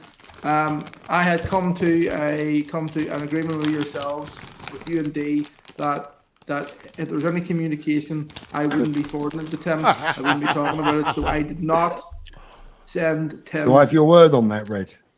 Absolutely 100%. Tim has Okay. admitted. So let me say then, I apologise if that's the case, but it was like seconds after I sent you that. It was. text. If you go on to Tim's stream now, and what it was, Negroni had sent him some other sort of funny message that he was reading. I would not send him any messages that you. What do you think, Toyota Mo? What do you think? 50-50? I didn't. I swear. I do. I have your word for it. Yeah. I don't believe Sluggo for a second. He sent him. Of course he did. The little gossip bitch. Yeah. There's no fucking way. You have sent me. Right. So I just want to make that clear. I was not forwarding your communications on to Tim. I'll take your word for it. And that's all I wanted to say, folks. Then, okay? Thanks. Right. I would have told Paul. I don't Thanks, believe Red anything that Shovel. come out of your Very mouth, nice. Red. Not a word. I won't believe anything Red says. I don't think it matters. You know what? That's the least of this guy's problems. If Yeah, this that's was, you know what? Like I said, I know that he's a smart man, so I could only say this. I actually think that he's embracing the drama and he's just going to roll with it. For you to say that, I got to tell you, Paul. What's up, John? I've started to come through the other side. It's been over 12. Jack, jump on, Jack. What's up, Jack? 12 months. So this burglary happened in October Burglary. 22. So now we are December 23. And you know, Paul, I had acupuncture. I went to a nutritionalist. One day was his head like he's so clueless. Oh my god. It's adorable, isn't it? It's so good. It's just like you just want to give him a big hug. I don't know why. I just want to give him a big hug like Archie. It's okay. You know, I don't know why. Now, dude, I jumped on the panel, but I got to say, I am not 100% on everything that's been going on, except for a few little snippets and stuff here and there. But first thing I hear when I jump on, I just jumped on, I hear acupuncture, and all I could fucking think of is a nail in a fucking tire going, shh.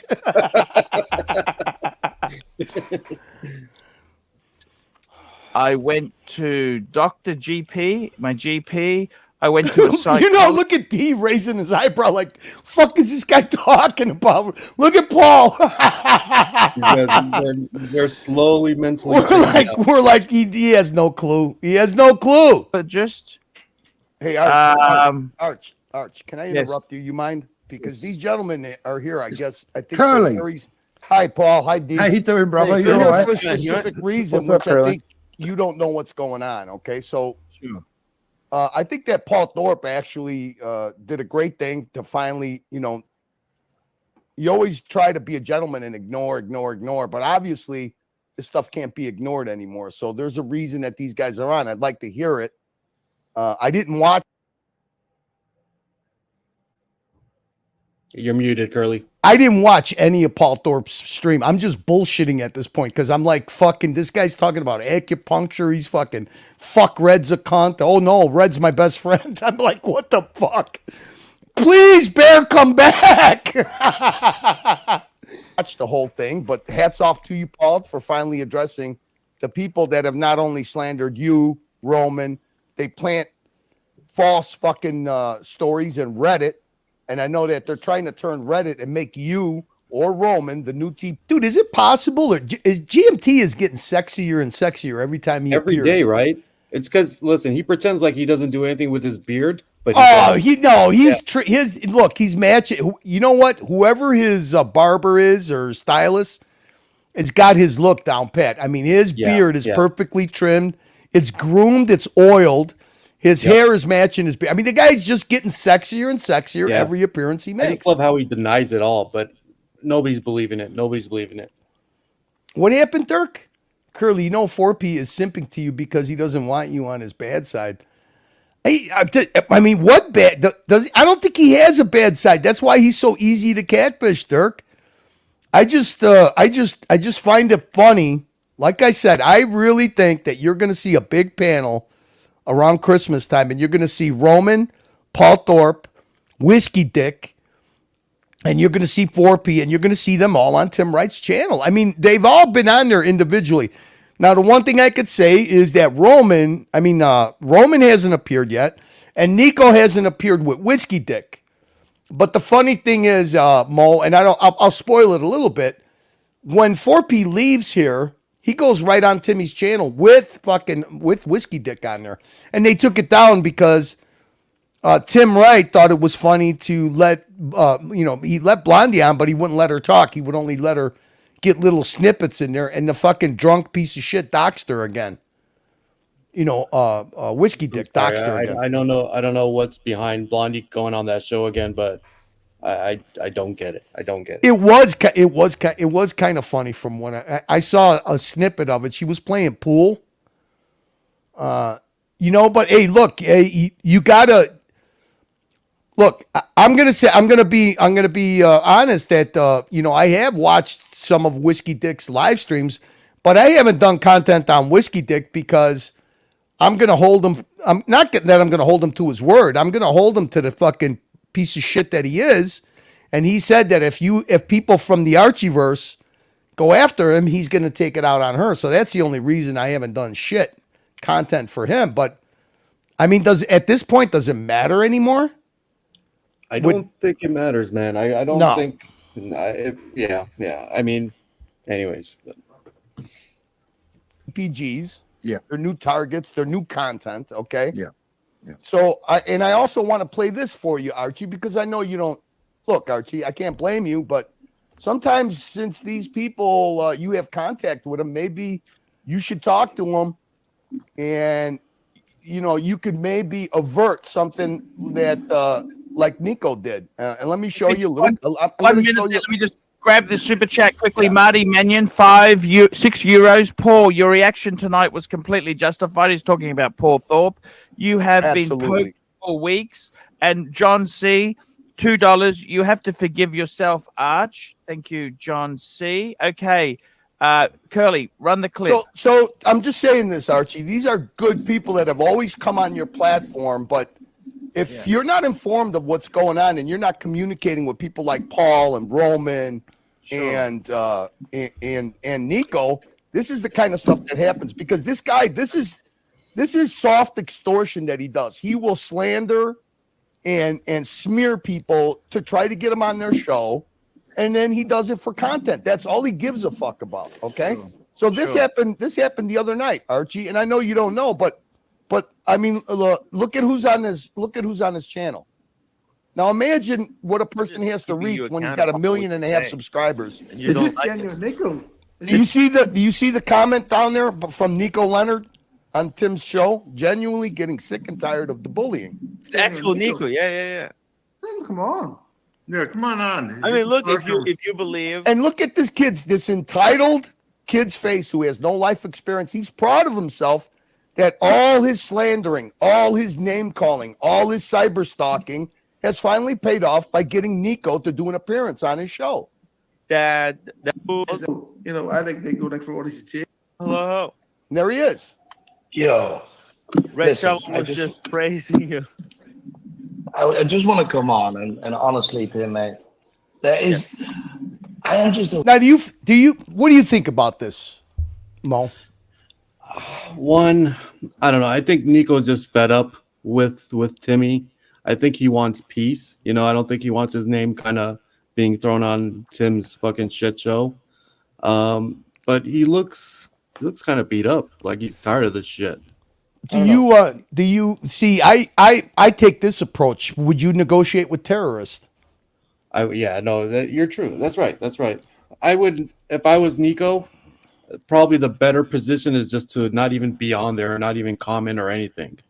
Because Nico's got 1 million+ subscribers. He doesn't need Tim for any of this shit. Tim's only reaching out a few hundred people a night. You know what the fucked up thing is these. That's why I'm thinking that these guys are just embracing the drama. The Paul Thorpe actually. I mean, he, like I said, he got 1,100 viewers today. I didn't watch the stream. I don't have time, but he addressed it on his channel. Now, if he's willing to do that, why doesn't he have Roman? Why doesn't he get Nico? These guys all got fucking media help. I mean, they got teams. I mean, Roman, I know Roman and Nico do. And there is such a library of this kid fucking doing this catfishing act and slandering. It would be so easy to just fucking do like 2 or 3 live streams with these big guys on there, get a couple of thousand viewers in there, and actually bury this fucking kid along with the whiskey dick who's fucking artificially propped up by bought subs, okay? But these guys, I could tell you, they're not communicating with each other. Nico's not communicating with Paul. These guys are they're getting individually catfished. And, you know, you got to take your hat off to these guys. These guys, there's only one reason they're doing this. Is because when it was Tim by himself doing this shit, they didn't give a fuck. They blew it off. But now there's multiple channels doing it. It's in Reddit. And these guys, I think what's happening between, now I haven't seen Roman address this directly with Tim, but now you've seen Nico do it. You've seen Paul Thorpe do it. And I believe you're going to see Roman do it.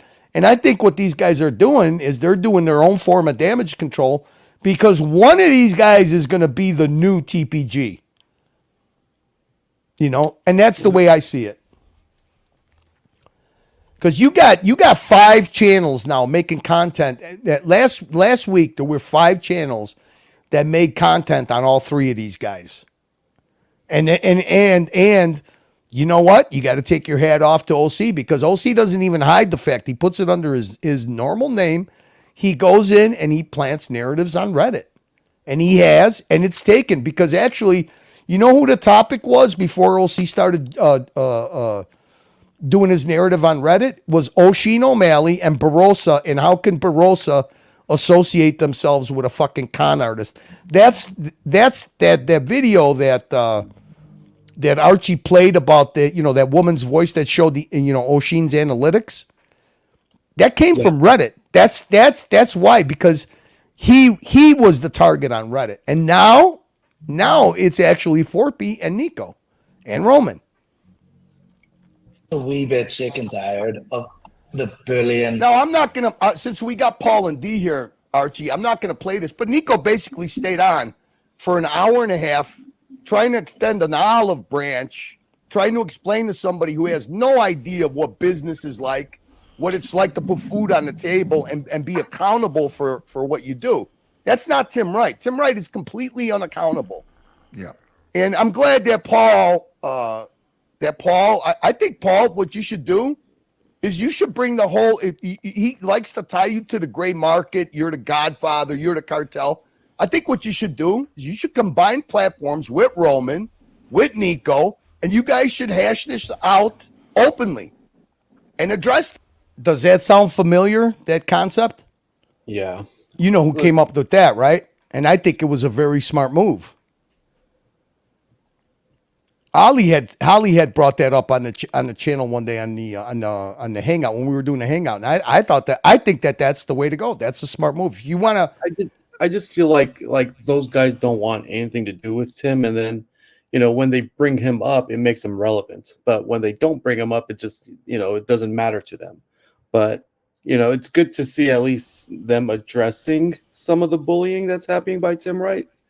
But once again, if I were Nico, I would never in my life go on Tim's show. I would be nowhere near it. I would be on Archie's show trying to, combat my position from there. But if Archie doesn't want to do it, then, where else is he going to go, I guess? It's not, he's too clueless to do it. He doesn't know what the fuck is going on. See, but I look, I'll be honest. I mean, if these guys were able to coexist, if the olive branch was actually true, that'd be a different story. But it's fucking fake as can be. And those guys are doing it for fucking, I mean, Timok is doing it for fucking clicks and views. And so is fucking Whiskey Dick. And here's the thing: is like, do they think they can actually make peace with Tim? Right? I mean, Tim will smile at them right now, and then in 2 days, he'll fucking go back to what he was doing. I mean, he's done it time and time again. But I think that these guys are accepting it. I think what they're doing is that they're finding value in the drama, whether they're mixing it up with Whiskey Dick or not. I think what it is. It's, hey, look, if you can't beat them, join them. I think that's their point. That at least I know Paul Thorpe has reached. I don't know about Nico. Maybe Nico was having a bad night or whatever. I don't think that Nico's media team, he probably approved of what he did. Yeah, Nico doesn't need any of this. I mean, Paul Thorpe, yeah. I mean, I think Paul would be a good person to combat Timmy like one-on-one. That would be actually pretty interesting to watch. Here were my choices. I was so bored. I got done peeling fucking mangoes and I got mangoes dehydrating. And I was like, do I watch the Timok, after effect of when Paul left here and went on Timmy, and then he took it down. So I was like, fuck it. I'm going to run a dungeon then. Because this guy does this all the time. He's going to continue to do it. And that's it. And I'd like to hear you. Appreciate that, Curly. Can I just say hello to Mr. GMT down there in the bottom of the screen? How you doing, mate? How's it going? I thought I'd jump on and say a quick hello. How you guys going? There's nothing sexier than GMT in the simulator, man. Look at him. Fucking, I don't know, man. This guy's. Look at him. He's like half Spartan and half Maverick flying a fucking Tomahawk. I mean, every time I see him, he just gets sexier and sexier. I can't believe it, dude. I can't believe it. I mean, look. He should be flying a stealth bomber. Look at him. Look at that look. I mean, don't you just see him in a G suit, just walking up, getting in the cockpit of stealth bomber? Look at him. Good, brother. Good to see you, mate. Looks a lot brighter where you are than where I'm sitting. Paul, do you want me to pull up any parts of your? Paul, you want me to pull up any parts of your stream so you could explain to Archie kind of what's going on? Would that help you? I think Paul watched most of it. I mean, look, Curly, honestly, look, at the end of the day, like Nick, I think Paul watched most of it. Really? I just feel that the time that they've had their fun, right? And the final straw for me last night wasn't me; it was the victims of the crime that they thought was funny, and that really, really pissed me off and upset me. Because these guys haven't been there. They haven't walked that walk. They have no right to speak about it and to make light of it and to say that the efforts that we're trying to do to help people are a scam and they're not worthy and it's funny. Curly, I don't really care who believes me anymore. I know what's in my heart. If people don't want to see that, that's their problem, not mine anymore. Well, let me ask you something, Paul. What do you think about the ethics of them always going after? Now they go after Nico. Hang on a second. JB makes a decent point here. JB says all these guys are idiots. They tried to do the same to Bark and Jack. He gave them no airtime, and the subject died. No, I think that these guys, JB, they have tried that. I know Paul Thorpe has tried it, but I guess. When it's just Tim doing it, it's one thing. But now when you see multiple channels concentrating on Paul, Roman, and a little bit of Nico, and then you see these guys now are starting to get, pummeled a little bit on Reddit. I don't know. Maybe, I don't know. I'm thinking to myself, I don't know Nico, but I'm thinking to myself that Paul is actually embracing this drama and is going to play it for what it is. It's clicks, it's views. And fuck, he got 1,100 people on his live stream. And his last 2 live streams where he was doing just watch content with Spencer and shit. Didn't even get 250 viewers in the room. So I don't know. Like I said, I'm confused. I'm just airing this out because I'm fucking bored.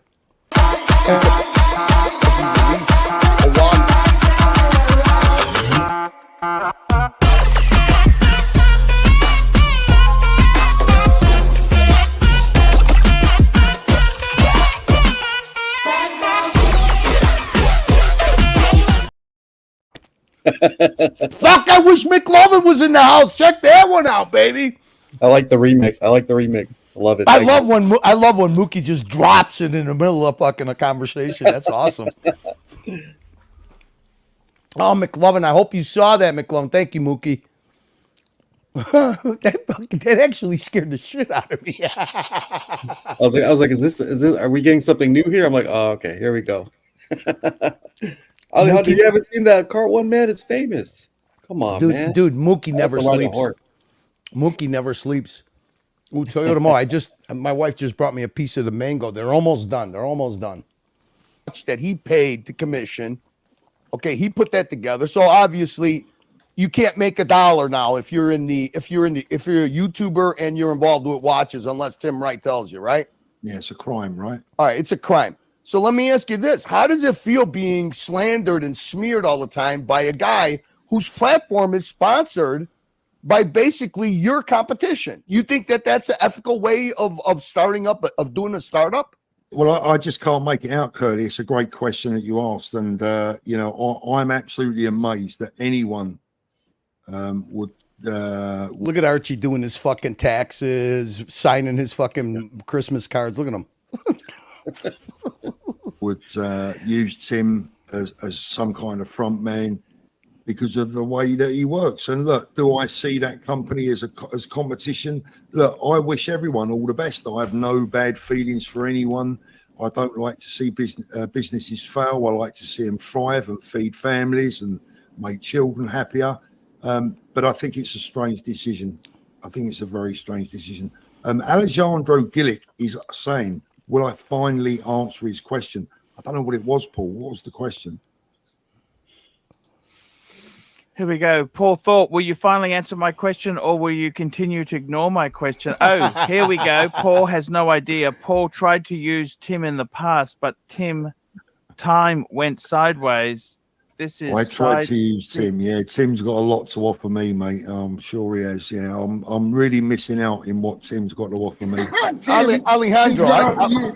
Alejandro, let me shed a little light. Maybe you're asking it the wrong way. Okay, Paul Thorpe, Nico, O'Sheen O'Malley himself, okay, Roman, have all appeared on Archie's show in the past. Okay, before they all blew up on YouTube. Okay. Let's move forward. I'm going to move forward a little bit. I don't want to hear myself. I don't want to sit here and character assassinate anyone, but if we look back to when Tim was teaming up with Marco, and some people were telling me that Marco was trouble. Other people were telling me that Tim was trouble. But the truth always ends up coming out eventually. If you look at where Marco is now and look at where Tim is now, I know where I'd rather be, and I know who I'd rather be. Well, I mean, well said. See, that's the thing a lot of people don't realize. I mean, the number one thing that drives Tim Wright is envy and jealousy. Okay? But to see you finally step up and address them, because in this Archieverse, I mean, you see that you have a lot of punters that come from Archie's chat. They used to go to O'Sheen. They used to go to, they go to Nico. They go to you. Yeah. I mean, including like JJ and his crew and stuff. So to see these guys, I mean, they're literally, they want to make you content. That's just all there is to it. And they've been trying to do it a long time. And you've been a gentleman about it, trying to jump on and talk to them like a man. But you're not dealing with a man. You're dealing with a guy who has a very ominous purpose for trying to smear you and trying to slander you and everybody you're associated with on camera, which he used to be associated with you guys. I mean, he did. You sponsored Archie and Tim Wright on 2 London Watch shows. You guys treated him pretty good. And if those guys didn't burn the bridges with you guys, okay, got a lot more. Archie's coming to London again this year. So Speaking, we've got confirmation, boys. 15th. Now check this out. Check this out, Mo. This is going to be one hell of a meetup that they're arranging for Archie in London. The 16th of June is confirmed now. The show is called Time London, Wembley Stadium. We see you there, fellas. It's going to be fun. So sorry, the dates again. I'm just writing it on my list. Look at how fucking clueless Archie is. Wembley, that guy just told you he's reserving you a show place in Wembley Stadium. What? The dates again, sorry? 15th and the 16th of June is 100% confirmed, Archie. I know you've changed CEO. I can't keep up with you guys because someone was in contact with me. So we will be corresponding, my friend. I mean, sorry, D. Sorry, mate. Yeah, sorry. Carry on. No, go on, Paul. Go on. I'll talk about I this was another just going to time. say to Curly, the thing is, Show Curly, you. is that my track record with being able to make up and with people that I fell out with in the past is sitting right in front of us in the form of Paul Archie there. I mean, we had a little fallout a couple of years back, but look, we've grown. We're two older chaps in the community. We know how to get along. We know the score. We made it up. We kissed and made up, and now we're friends. We don't have to hold grudges, Paul, right? Look, I got to tell you something. You know, there's a lot of fakeness in YouTube. I'll tell you, there's many people who on camera they're look at GMT, Mo. I can't get my eyes off of him, man. I can't stop looking at him. Look at him. One way, and then when you meet them in real life, they're real fucking assholes. And I got to say this honestly to you, Paul. How you are on camera is exactly how you are in real life. I've never seen it as transparent with anybody. And he's black and white, isn't he, Paul? I'll be honest with you. Me and Paul have had. He's every kind, and I'll tell you, the only other person I've felt the same thing is Spencer. Yeah, Spencer's a also, true friend. Yeah, he's an absolute top bloke there. I've got to tell you, the sad thing is, you know, in life, you actually go a lot more further being positive than being negative. There are people in this world who are doomsdayers, okay? Remember this, Paul, even a stopped clock is right twice a day. Yeah. Okay? Uh-oh. Mo, look at who we got in the house. Hey. Hey, GMT, my guy. You know what? Me and Mo are admiring you so hard right now. So hard. I love my GMT. I love him. I love him. How come Subnelli is only one without a wrench now? Oh, I don't know. Is this to protect everyone from my butt tiles? Does this mean Subnelli is fair game? Hey, Madman, you're the sponsor of the show. You know what that means. You get to do whatever the fuck you want tonight. Butt dial away. And if you keep going negative, yeah, okay, everyone, misery has many friends. I get it. Yeah. But really, you think he gets it, Mo? You want to be a little bit positive. Doesn't get it. And in all honesty, Paul, I don't dislike anybody. I was actually at a breakfast yesterday with a lady who tried to get me fired many years ago. And do I care? I said, hey, her name's Maxine. I said, Maxine, how are you, sweetie? You know what? You know, in some ways, Archie is so much like fucking Mike the Snake. Here comes the story. He has no relevance on the subject we're talking about right now. It's good not to hold grudges, Paul. Don't you agree? Yeah. Isn't it good to say, hey, how you going? Absolutely, Paul. Absolutely. I mean, I agree entirely. You know, it's like I've said it before. I have no wish to have any enemies. One of my problems in life, Paul, is that I care too much about people. I care too much about the good people. Oh God, here we go. Let me fast forward a little bit. Here we go. YouTube, more wisdom. It is the old Hollywood days. This is the new medium. Okay, so basically, fame and notoriety who have never real. But he's tried. He tried to do the hiking. He tried to do the books. You know, talking about writing and that never worked. He hitched his wagon to me. He just had a guy who's supposed to be your sponsor on his fucking show for an hour and a half, giving him a house tour. You fucking clueless fuckhead you. Mr. GMT, $10. Love my sexy brothers. Stay sexy, my brother. Hey, you know what we got to give GMT? Let's give GMT one of these.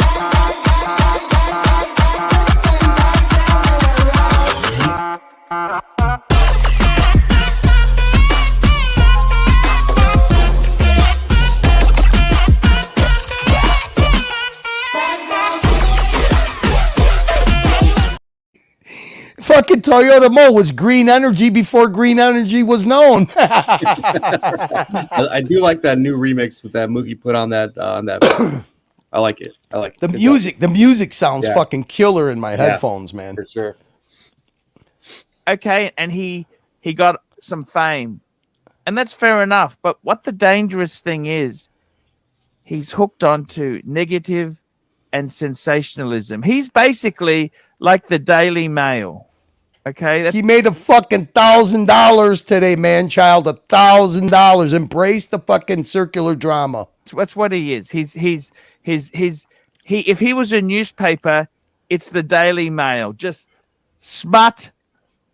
It's there's no class. That's more like the Daily Sport, Paul, personally, than the Daily Mail. But when my wife goes to the grocery store, if there's a National Enquirer and a GQ sitting next to each other, guess which one my wife always pulls out of the fucking newspaper holder? It's the Enquirer. Yeah. Yep. News of the world. His new nasty thing possible. He's there, right? And it's not just him. It's also OC planting narratives in Reddit all the time because he wants to pivot the focus off. Well, OC's a marketing man. The reason OC spends his time with Timok, and I've been in OC's office in New York, he's playing with this as a tool to sell to other clients. That's why he spends his time. I don't even know what he's generating it for mean? drama for Tim's channel. Look at this. But he's looking at how to control this media. He wants to become an expert. Now, Paul, I got to tell you something. I remember you said to me, I was still with Tim because I'm pretty loyal. I don't just flip and flop around. And you said to me, I remember you said, I'll bet Tan has a different fucking perspective on that loyalty thing. to me, he says, Paul, I really can't have anything to do with you whilst you are still with Tim. And I didn't understand what it was for. Then when Tim turned on me, like he turns on everyone, it suddenly hit me. He had used me and he was an absolute prick. And you know what? It never had to be like that, Paul. Yeah. It never had to be like that. What I have on the screen here is a perfect example. Now, Alejandro, I know this is the narrative that's planted in Reddit. Okay. I have been invested in this shit for a while. A lot of punters, okay? And more people get fucked. I will ask my questions and hold people like Paul account since he spooked those that did damage. Okay. Let me ask you something, Alejandro. Okay. You're a YouTuber. You're in the watch business. You've just got handed this marketing tool. Now, if you want to market your business, you've been handed one of the most economical and greatest marketing tools ever. Now, you see this table here, Alejandro? Okay. Tim Wright is at Miami Watch Show being treated from the guy sitting at this table that's got the biggest following is TPG. Okay. Now, if you're a YouTuber, you're in the watch business, you're trying to market your business, okay? You do some due diligence. This guy in the industry, and now what I mean by due diligence is you go to other watch dealers. Have you ever had a problem with this guy? Has he ever not paid you? No. He fucking orders a watch and he pays for it, okay? I'm in business. I know one thing. If I'm doing business with somebody, I'm not going to go chase his customers. I'm going to go chase the people he does business with, wholesaler to wholesaler. His word is good if his money is good, okay? Now, if you want to do guilt by association, and that's how we want to judge people, just remember, at this time, TPG had the biggest following ever. And what do you do on YouTube? If you're a YouTuber, Paul Thorpe's channel had less than 40,000 subscribers at this time.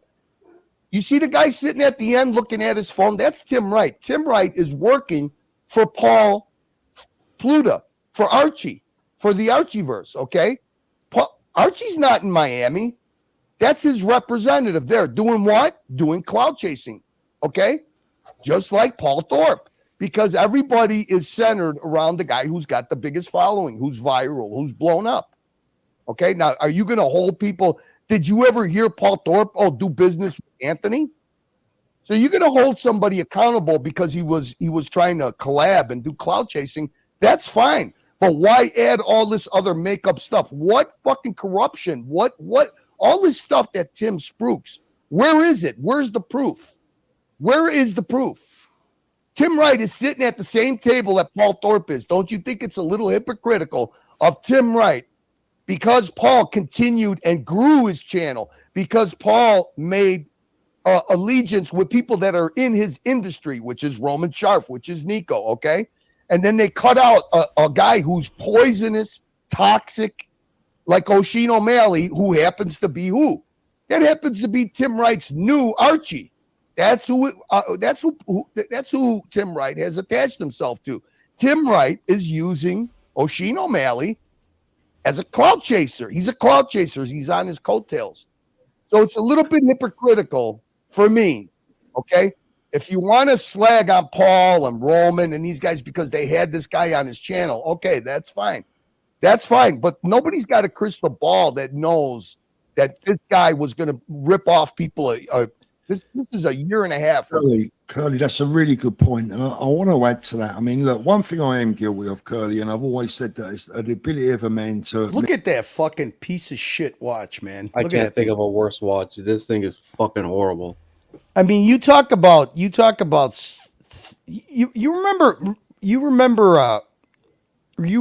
when Ronald, I don't know, maybe I'm dating myself. Remember when Ronald Reagan was president and the liberal media used all the Wall Street guys that would have all the luxury stuff that were spending $1,000 on fucking dinners and fucking $100 cigars and Rolexes and this and that. And I mean, and then the economy fucking tanked when George W. Bush fucking won his first term, and then he only had one term. You know, they called it the era of access. Now instead of it lasting for 4 or 5 or 7 years, now it only lasts like a couple of years. You know, the .com bubble, the Bitcoin bubble, this bubble. You know, I just saw. I played it for Lux on the morning show.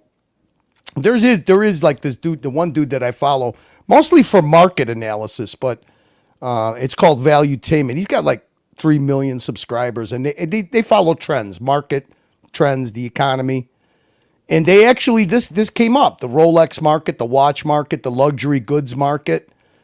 And it wasn't that this market is crashing. It's just going back to what it was. The big spike with the easy money and the Bitcoin money and people turning their liquid stuff that, look, anybody that's smart knows that if you're making a huge profit, whether it's on Bitcoin stocks or whatever, the first thing you do, you can't get greedy and just keep writing and writing and writing.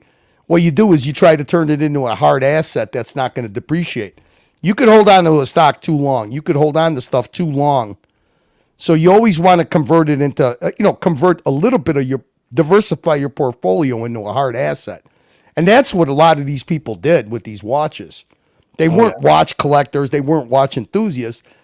It just happened to be that watches was a great place to park and make a hard asset out of, whatever. And of course you have the people who always want to launder their money, What happened to us in the watch market these last few years is not normal. It is not normal for a Panda to go to sell for $55,000. That is not normal. It is normal for it to be selling above retail, but for it to go 3-4x, like a lot of these watches are going 3-4x what their retail price, that is not normal. And yeah, you know what the funny thing is that Mo, the funny thing is that people think that the gray market guys were getting the watches at the old prices, but they were selling it at the new hype prices. That's insane. Which is so fucking stupid because they were paying pretty much what they were. Let's say a Panda was selling $50,000. These guys were probably spending $40,000 to $45,000 on that watch. I mean, they were paying what these people were asking for. They weren't paying retail for those prices, for those watches, and selling them for $50,000. That's fucking insane. Yeah, why do you think so many of these guys are gone now?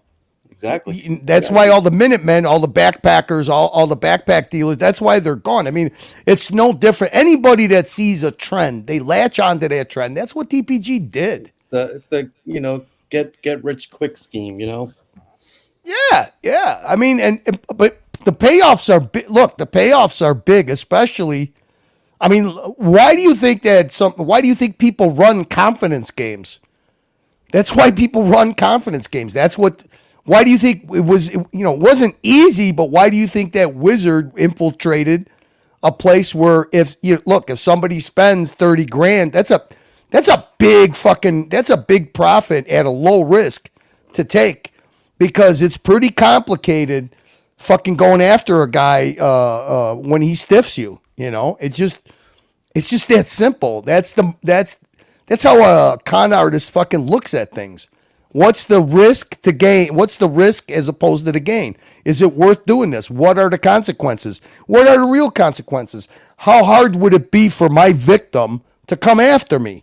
And that's why these guys choose these fucking high-end, type of markets, whether it's jewelry, watches, luxury. Look at how many people got scammed on consignment luxury cars when you had G-Wagons going for 4 times the fucking sticker price. That's what happens when you're dealing with things that have a high dollar price tag. You get these scammers. It's just that simple. When he got things wrong is, this goes back to the days of the Bible. Remember when Jesus went into the tent of the fucking Sodomites and they tempted people with the golden cow? This is no different, guys. This shit's been going on for thousands of years. Why do you think this guy is showing you this absolute abortion of a watch? This is greed and just fucking. This is just a visual aid to his con. A positive. And what I did get wrong, with the benefit of hindsight, is I did stick out up for Anthony on a number of occasions.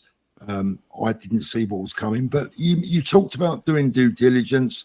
Listen, my friend, let me tell you something. I spoke to a lot of people about Anthony Farah during the times of... Look, you know what, Foreman? So Foreman says, Wizard had a good appearance when he was explaining big deals that were dealer to dealer. He may have been a crook, but he was an entertaining speaker. You want to hear a funny story? The first time that I ever was in a chat with Plastic, okay, I got timed out by, I believe at that time, I got timed out by Bear, and Plastic got timed out by somebody else. And whoever it was had keys because it was Archie Luxury. You've been timed out. And what it was we were trolling. The first time that the Wizard ever came up with, I fucked your grandmother shit that he, that was me and Plastic, because Plastic was like, this guy is streaming from a fucking broom closet next to a garbage bin. And I fucking brought up, this guy is the fucking Ivan. They should call this guy Ivan. I've been here. I've been there. I've been everywhere. And we both got timed out because the Wizard got pissed at us. It was funnier than shit. Because the guy was just fucking brutally, nobody that speaks of the wealth that he had would show up looking like a guy sitting in a fucking storage room of a fucking. So here's the thing, Kurt. Like you saw Wizard like that, but a lot of us that like kind of knew Wizard, we saw him in his nice car, dressed well. I mean, this guy really. Well, it's different. You guys are watch enthusiasts. I'm a troll. Plastic's a troll, so of course we're going to see it different. Yeah. I'm just saying it was kind of funny.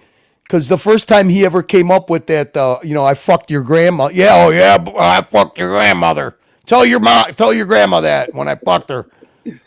That was the first time I ever heard him use that line. JBI Deeks, $5. Thank you, JBI Deeks. Gray market prefers originality purchasers making the same $1,200 per RE. What does that mean? Aerial sorts. Aerial sorts flips. With less capital, equal higher margins.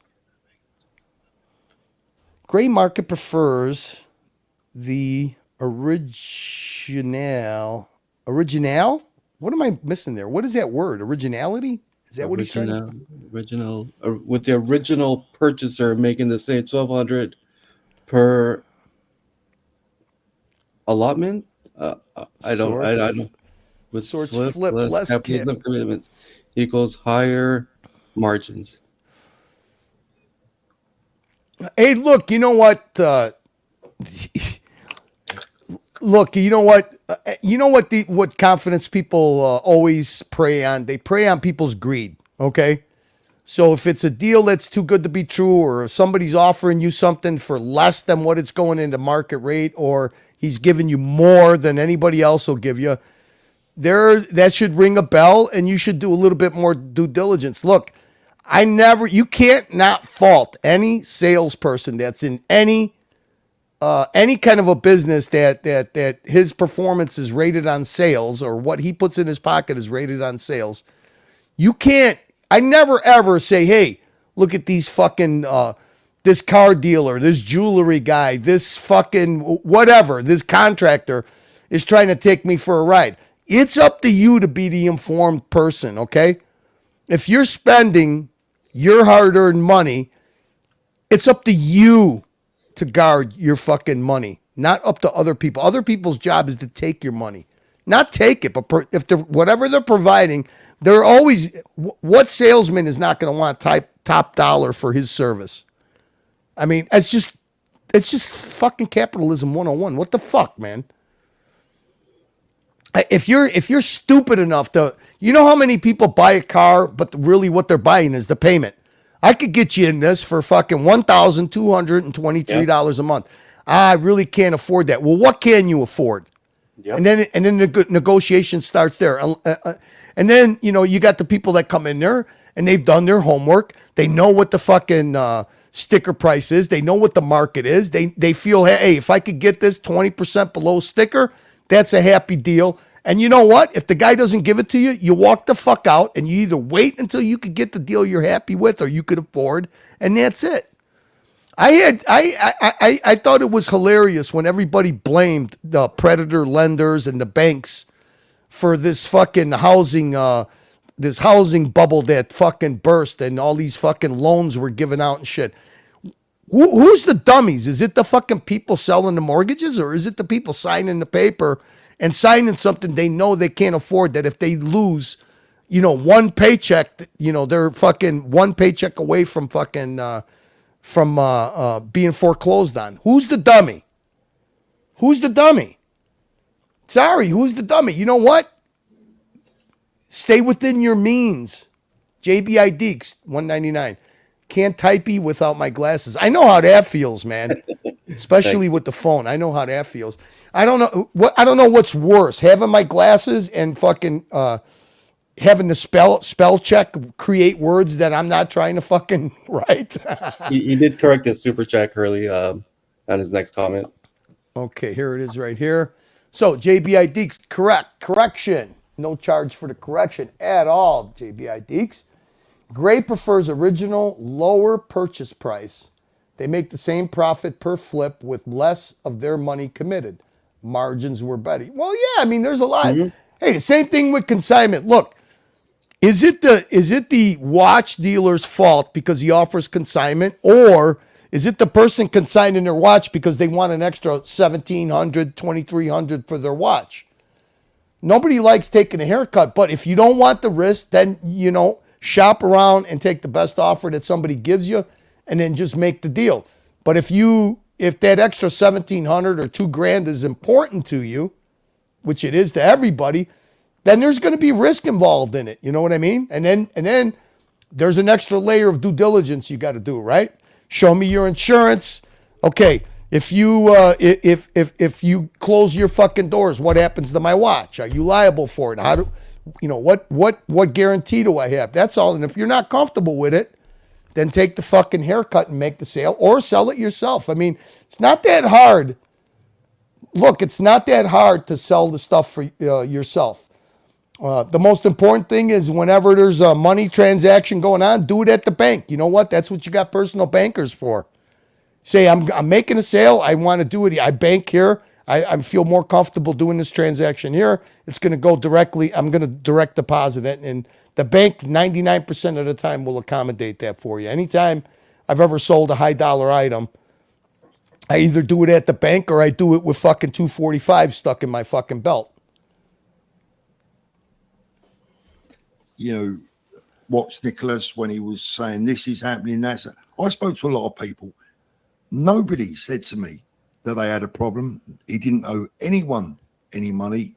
Nobody was complaining. The only hint of it I had was from that guy Francis. Excuse me. Who I spoke to Anthony about. He showed me.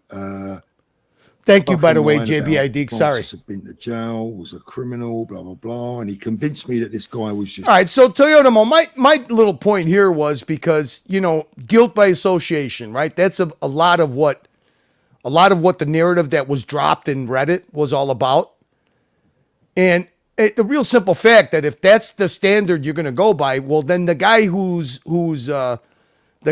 channel you represent, which is the forehead, okay. And you're going to run with that narrative. Well, there's your guy right there at the end of the table doing the same thing that Paul's doing the same thing that Spencer is doing. So that was the point of playing this clip. But let's see where the drama continues. Let's see how Archie addresses drama. And here's another thing. Here's another narrative. Somebody sent me a thing that, Tim Wright. Now this is including the past. The past 2 times that, after TPG was found out that he ripped off people. It includes those appearances. But you know that Paul Thorpe has had TPG in his videos, right? Mm-hmm. Yeah. Okay, Tim Wright actually has had TPG on his channel. And he has made videos that actually are more than Paul Thorpe's. And here was the... You remember when the falling out Archie had with Paul Thorpe the first time when Archie went after Paul about soft cocking, the interview that Paul Thorpe did. He did like a 11-minute interview and he was soft cocked. This was after the blackout. Yep. Well, this interview that Tim did was after the blackout, but it lasted an hour and a half.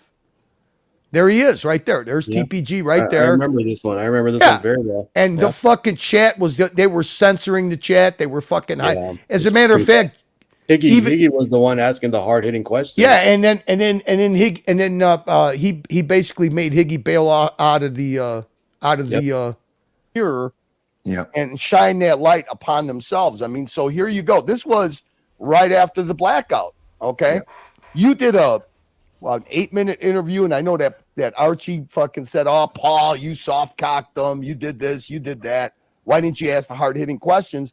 Well, guess what? Tim Wright did the same thing, and he was even a softer cock, and he did it for an hour and a half. Okay, and so to be fair, forgetting about that. Yeah, to be fair, one of the conditions that he agreed to do the video is that I kind of like tried to be as neutral as possible.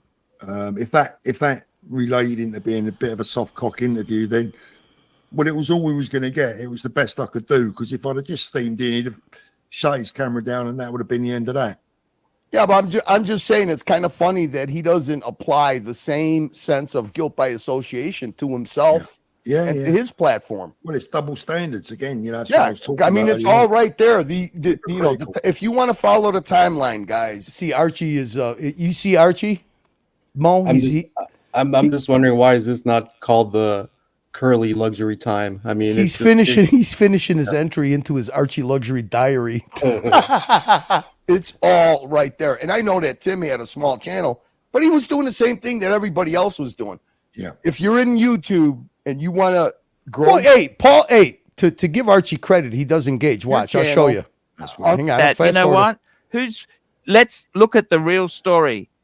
And I'll be honest with you. I often like the underdog. I back the underdog.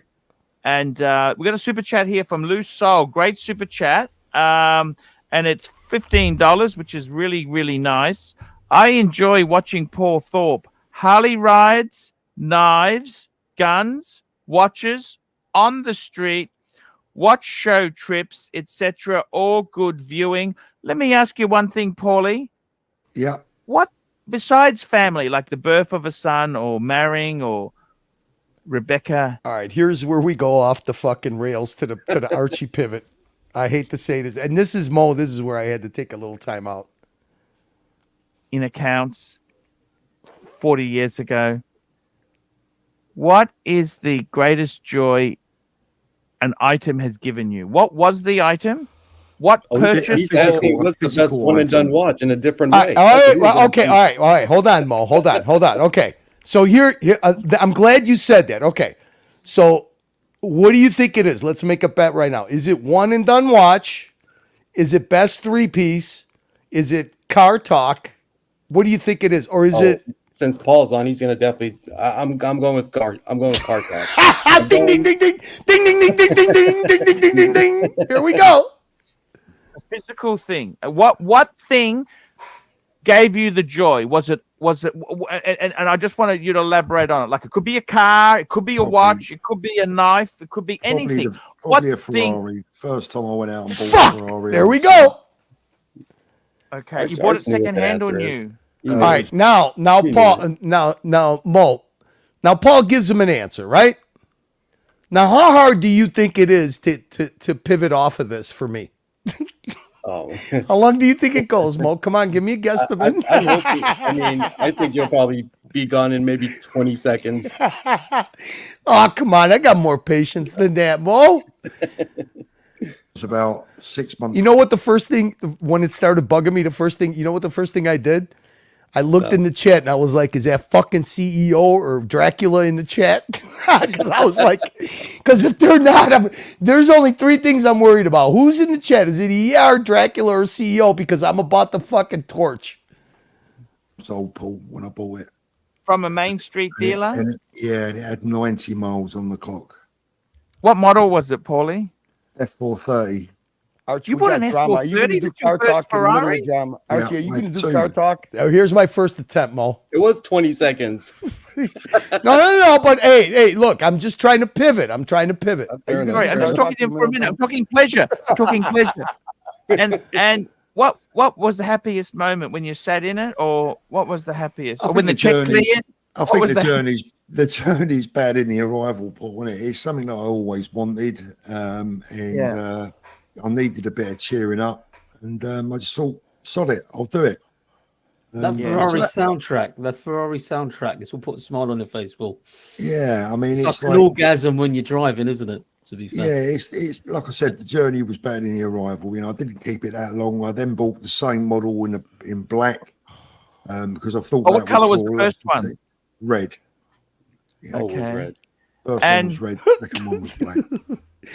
Look at him. This is the only time the fucking man child. Look at him. He's got full attention, looking at the screen, smile on his face. I mean, what do we? I mean, how do we structure this around fucking cars now next or what? This is the only thing he actually engages in this. And, did you lose money on it, or do you make a bit of money? How did it? Do you know what, Paul? I lost a little bit of money on the red one, and if I'd have kept it, I'd have made money. And I lost a little bit more money on the black one, but nothing horrible. Nothing ridiculous. Yeah, and that was the best time. And the next best time was when you sold it. Now the thing is now. Okay, look, the guy answers the question. You know the death of the fucking stream is car talk, right?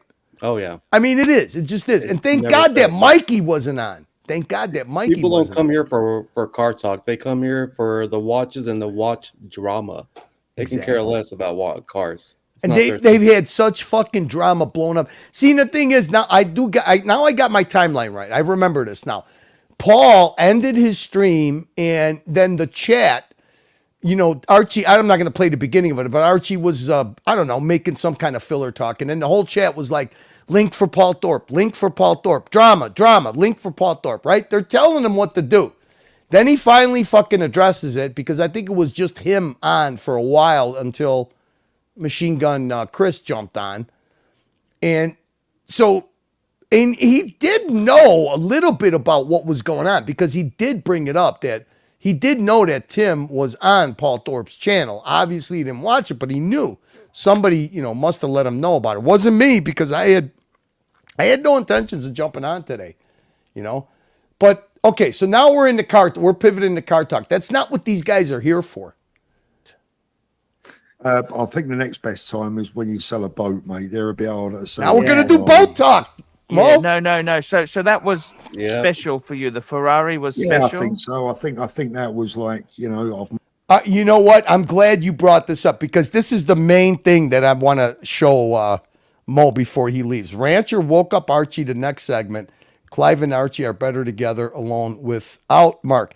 Listen, I agree. Corbin told me that earlier in the chat. I didn't believe him. I was like, "What the fuck is this guy talking about?" Rancher was like really good on the show. I didn't believe him. I thought he was fucking with me. All right, but yeah. Forbin is right and wrong at the same time. Okay, so he is right that Clive alone with Archie, he can make Archie focus because Archie remembers the glory days. So Archie does engage with Rancher. He does. I mean, you could say whatever you want about Rancher. He's boring, this, that, wet blanket. But he does have the ability to make Archie engage because Archie remembers the old days, okay? Forbin, you're right about that. What you're wrong about, and I want to show Toyota Mo before he leaves, okay, is this concept of propping up Archie on his legacy without taking into effect the playing field that he's in right now, okay? That's where this mentality of they always come back, you'll always move forward, you're always going to be the pontiff. That's where it's bullshit because if you don't take into effect that if Tim Wright turns his channel into the town square where all these peripheral big YouTube channel guys are going to go and they're going to stop going on Archie's channel, then what the fuck has Archie got to offer the fucking punters? The punters are going to go where the drama is, along with the watch talk, which look, it's not very hard to put on shows when you become the town square of the place where everybody goes and airs out their grievances. And that's where Timmy's heading. And that's where Archie's going to become irrelevant at. So what do you want to do Ferrari talk? Here you go. Made it, you know, this is a big deal for me to go out and buy virtually what was essentially a brand new Ferrari with no. That's a brand new Ferrari in my book. Yeah, it had the cream what color interior? The caramel, cream the caramel. Forbin, I agree with you. The problem that Archie has is if he gets like 4 or 5 panelists on. And I don't care who it is. If it's Danny, if it's, you know, if you don't have a bear there to just keep the fucking boat going on whatever topic, I agree with you. Of course, watches is a big deal. I think Archie needs to bring an hour of dedicated watch segment, bring back the collection reviews. Yeah. And he has a whole library full of reviews. How many times is Bear going to ask him to do it? How many times is everybody going to ask him to? He doesn't do it. He doesn't engage in it. He just doesn't. Look at how hard it is for when JJ comes on. Look at how hard it is for JJ to get him engaged in watch talk. The minute somebody else mentions anything else, a car, a fucking boat, whatever the fuck, okay, he goes off on these tangents. I don't know. Is the guy bored with watch talk? I have no idea. I mean, the guy's a bored natural when it comes to watch talk. He's got a fucking, he could literally, Forbin, he could literally go on his Paul Pluta channel and pick out watch reviews, which he has hundreds of them, one a day, and just transfer it over to his live stream and go over that collection with somebody like JJ and Mo and whoever, you know, the watch enthusiast, Mr. Zoso Bear, okay? He could easily do that every single day and make it a segment. Hey, I'm going to give you not only a video on my Paul Pluta channel for your watch collection review, but we're also going to get the panelists involved in it and do it on my live stream. He doesn't do it. It's already done.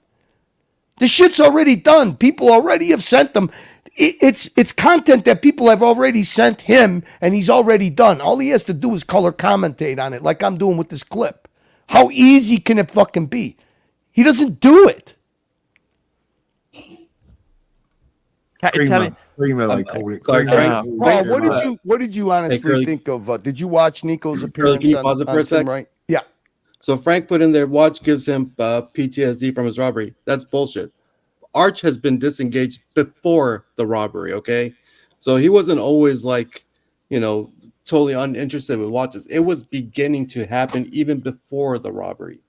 So the robbery just kind of, you know. And Frank, I'll add to what Toyota Mo is saying. He doesn't have a problem fucking being excited about the watches he gets for himself. So why can't he show the same enthusiasm for people that pay him for a watch review? And he could literally take the content that's already done. The letters are already sent to him. How hard is it for him to pull up? I mean, if you tell someone to send your collection to Archie and review it on air, you'll have so many people that will be more than happy to do it. And why not do that for the first hour? Just go over someone's collection and, you know, criticize them or congratulate them, whatever.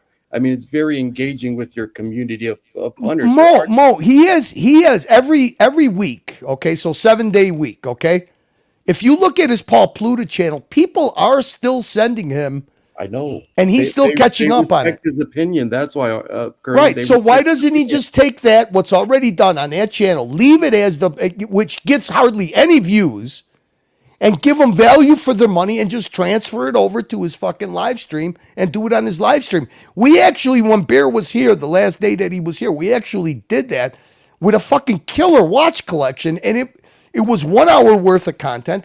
He got plenty of super chat questions with people disagreeing with, you know, what in this guy's collection should have been at a higher prestige level than others, you know, because the guy had a diversified, he had like 4 Rolexes and then the rest were all, you know, Santos, this, that, I forget, but we were just showing Archie as an example. Look at how easy this is to do. Why don't you just do this? You add at least two collection reviews a week to that channel. Sometimes it's 4. The shit's already done. You already did the work. Just bring it over here and comment on it with some punters that are watch enthusiasts. How fucking hard is it to do? The work's already done. He just doesn't do it because, and you know, I believe that also Narc at a point that this guy, he gets, you know, rewarding him enables his hands-off approach. It is true. There is a little bit of truth to that. I mean, the more you reward a hands-off approach, the problem is that what happens is if people slowly stop rewarding it, then it's really, really hard to re-engage people that feel unappreciated. That's the problem he's got. Because like I said, the playing field is much different. How many more examples? You got Nico, who's supposed to be his sponsor, going on Tim Wright's fucking channel for an hour and a half, ending up giving Tim Wright a house tour. Okay? And I'm going to say this. Tim Wright was better at engaging Nico, even though he was busting his balls for the first hour. He was better at engaging Nico and paying attention to Nico than Archie is. I mean, that's just the simple truth. Archie wants to talk about Nico's Ferrari and his whatever. I mean, Nico doesn't want to talk about that. When Nico's going to come on, he's going to come on for a purpose, right? And the last thing he wants to talk about is Ferraris and fucking whatever warranty issues with this car. It doesn't fucking matter. You know, Arch needs a better job to engage with a person like Nico, who has over 1 million subs, 1 million fucking subs early. And he doesn't. He just kind of treats him like he's Mike the Snake. You know, just another panelist. Exactly. You hit it right on the head. Exactly. In a way, that's kind of endearing, but in a way, it's stupid. You know that Nico went on the morning show. You know, Nico teased a video that he was doing when he was going to unveil his new headquarters, right? That he moved into. You know, he did it. He tried to do it on the morning show, and Archie had no fucking clue. And then he got pissed off because he was like, well, Archie, you're not even paying attention at all to me.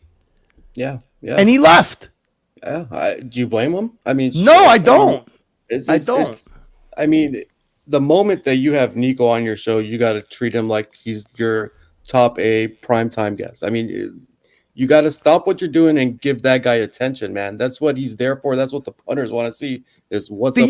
You know how many people that are in line to try to do collabs with that guy that have nothing to do with watches. And Nico comes here on his own fucking time, and he's coming to Archie, and oh my God, people would give their left nut to be in Archie's position where Nico just hops on his show like it's nothing. Exactly. We'll continue this a little bit more. I just want to show you how long it takes to pivot off of fucking Ferrari talk. I saw a little bit of it, Curly. I didn't see a lot. What's your honest opinion? Do you think it was a bit of a mistake for a guy? I'm asking him about Nico going on Timok's channel. That big to to be catfished like that? I mean, I know it's going to be tough. Do you know what, Curly? I think all of us have just had enough, mate. You know, I mean, it's all very well. I spoke to Nico earlier on, and you know, it's all very well saying to yourself. I mean, I made a pact with myself that I would never ever go on a stream with Tim again. I was done with it. Look what Archie's doing now. Once again, back to the drama. He's off. But the problem is that when you're 11, exactly, exactly. He even said it. He even said it the last time he was on Archie's channel. 11-year-old granddaughter comes home and says, "I read this about you." You know, it opens your eyes and thinks, and I think, I've had enough of this shit. I'm not going to be bullied. I'm not going to allow people just to say this. If my granddaughter came and told me that, I'd be telling her, "What the fuck are you watching that fucking mongoloid fucking grifters channel for anyway?" Stuff about me when it's just so not true, and nobody ever comes up with any evidence or proof. And the reason is, Curly, because there ain't any for them to find. You know. Well, let me ask you something. You guys are all big channels, okay? So I'm gonna include on the people that have been used as drama content, okay? Because that's what you guys are being. That's what's happening. I mean, let's be honest. Sensationalizing drama, but I mean that's one thing. And you've tried to go there, and you've tried to actually, I'd say, give them an olive branch of peace and say, hey, look, can you find some other content besides trying to make Need a new TPG or Nico or Roman? So let me ask you something. You guys all got big channels. You all have YouTube advisors, right? I mean, am I crazy or would I be saying? Because just so you know, Mo, when OC came in here, the first chat, he wasn't too happy with me, so Mookie timed him out. I don't think he liked this narrative. A lot of this influence that the reason Tim does this is O'Sheen. Okay. Mm-hmm. So let me ask you, why haven't you guys, there is such a library of proof of these guys slandering you guys. Okay. False accusations to the point to where it can affect your business and your reputation long-term. Why haven't you guys combined and all went to your YouTube reps and say, hey, look at what these people are. I mean, watch Archie's contribution to this, Mo. Nails alone that he's used this whole year between you, Nico, Roman, okay? Alone would be proof enough to say, hey, look, I mean, this has reached the point of cyber extortion, of cyber slander. I don't get it. There's no question about that. I think that the answer is, the honest answer, Curly, is that I think, a lot of us are busy. Can we be bothered? Do we really take him that seriously? And the problem is, Curly, Paul's in the UK. To engage lawyers in a different jurisdiction who the fuck was talking about lawyers? Talking about YouTube reps, man. Come on. We're too busy, but you just spent a half a fucking day going through the drama grinder, the drama mill. Saying lawyers, I'm saying they're YouTube reps. Listen, Paul, you can't. Hey, Paul, you can't ignore the fact that they are actually, and I know. If it was Tim and just his channel, that's one thing. But that this narrative now has spread to other channels. It's gone into Reddit, and this is how this whole TPG thing started. And look, it's a great thing that they kept tabs on TPG and followed his corruption from when it didn't exist to where it was questionable to where it was finally proven. Okay, and hats off to the people who did that. Yeah. But I mean, you guys now you can't tell me that it's not bothering you that now it's branching off into 3 or 4 different channels. It's the hot topic on YouTube. It's getting pushed, and then it's also bleeding into Reddit. I mean, you guys have stuck your head in the sand and tried to be, we'll just ignore these guys. Yeah, you're probably right. Yeah, you're probably right. To be fair, I mean, I'll be affected a lot less than the other guys because I'm no longer in business. I mean, ultimately, I could shut down my computer, Curly, turn it off and forget it and sail off into the sunset for the rest of my life. You think that's going to happen, Mo? Never. It doesn't ultimately affect. But Paul, they don't stop at, okay, so you're not selling watches, you're not in the gray market, but you're associated with it. And then you try to do a kickoff of a Kickstarter of a legitimate business. And here they are slandering. They're going to slander everything that you associate yourself with until you're gone, and then they'll move on to the next host to be. Well, that was going to be one of my questions to Tim earlier on. You know, I mean, at the end of the day, what are they trying to achieve? Clicks, and drama super chats. That's what they're doing, and you guys are the meat. Well, the problem is he's had it very tough. It's been a very tough 2 weeks, and when it gets tough, look, talking about watches that have come out doesn't generate enough money. One of my moral compasses. What's up, Mr. JB? Hey, JB, what's up, man? Look at this savage. That's a good look. Hell yeah. That's what I'm 9:30 in the morning, baby. That's what's up. What are you smoking on? What are you smoking on, JB? You know, this is a cigar. It was like 200 for 25. It was a nice place. I never had seen this. It's like dude, it's a name I've never heard, but I like Maduros. I like short and stubby like me. Yep. And it's just got a sweet taste, man. But it's not a big brand name. It was still 200 quid for 200 for a box, man. But I love it. I love it when one of my favorites is a Camacho. It's fucking like $9-10 a stick or something like that. Hold on a second. I'm gonna show you something. Can't beat it. Hold on. I'm gonna keep on talking. I'm gonna show you something. You said Camacho. No. We're not gonna keep on. We're talking man cave. We're talking cigars. This is what Park Mention's all about, man. 2013 Liberty Edition Camacho. Oh my God. Look at that nice little coffin that comes in. Oh, beautiful. I love it. Oh man. Now, JB, do you keep that in the humidor in the box? Oh, yeah. Yeah. No, the humidor, bro. Hold on a second. You How do I keep flip that this whole camera? you keep that whole thing inside the I humidor. don't know how to flip the camera, so I'll flip the phone. There you go. Yep. You just throw the whole thing in there. I got you. Nice. Very So nice. I just put the whole thing in there. Actually, I'm not even low on cigars. I gotta get some more. I got this shelf full. I haven't smoked tobacco pipe. I like tobacco pipe once in a while too. That's what's up. But I just feel like this is the real men of car talk. Cigar talk. Mm-hmm. So I figured I'd derail with cigar talk. You're not derailing anything. Hang on a second. I want to show. I'm looking for something. Keep talking. So, look, man. At the end of the day, I think we make excuses for him. I love Arch. I really do. I've been watching him for many years, but punters and the panelists tell him exactly what to say, and he doesn't do it. It's shocking, right? It's shocking. I mean, we all throw ideas at him all the time, and I don't think He just doesn't do it. He just doesn't want to do it. It's There's not no that point. he's out of it. He's like, Yeah, it's not like, oh, he fell out of it. He doesn't. No, he does not want to do it. Plain and simple. You tell him A, he says B. You tell him the sky's blue, he's going to tell you it's yellow. That's it. Mm-hmm. And he thinks it works. And well, I don't know. Maybe it does work. Maybe we're the idiots. He's still on. For him, I think he just sees the bottom line. So hang on a second. he's thinking whatever he's doing is good enough and is paying his bills. I'm gonna take AC3 off the screen, and I got a little something that I got to play for. Go ahead. I'm gonna turn my camera off anyway. No. I'm playing. I'm doing this for you. Listen, hey guys, listen. If this gets copyright struck, I'm just gonna end the fucking stream. I'm not gonna try and start another one. But I'm playing it. I don't give a fuck. Oh yeah, I already know what this is. Yep. It's patito cara.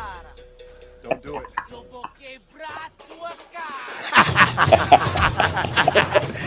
Wait. I got to get the Kansas City part in again. I love it. Kansas City.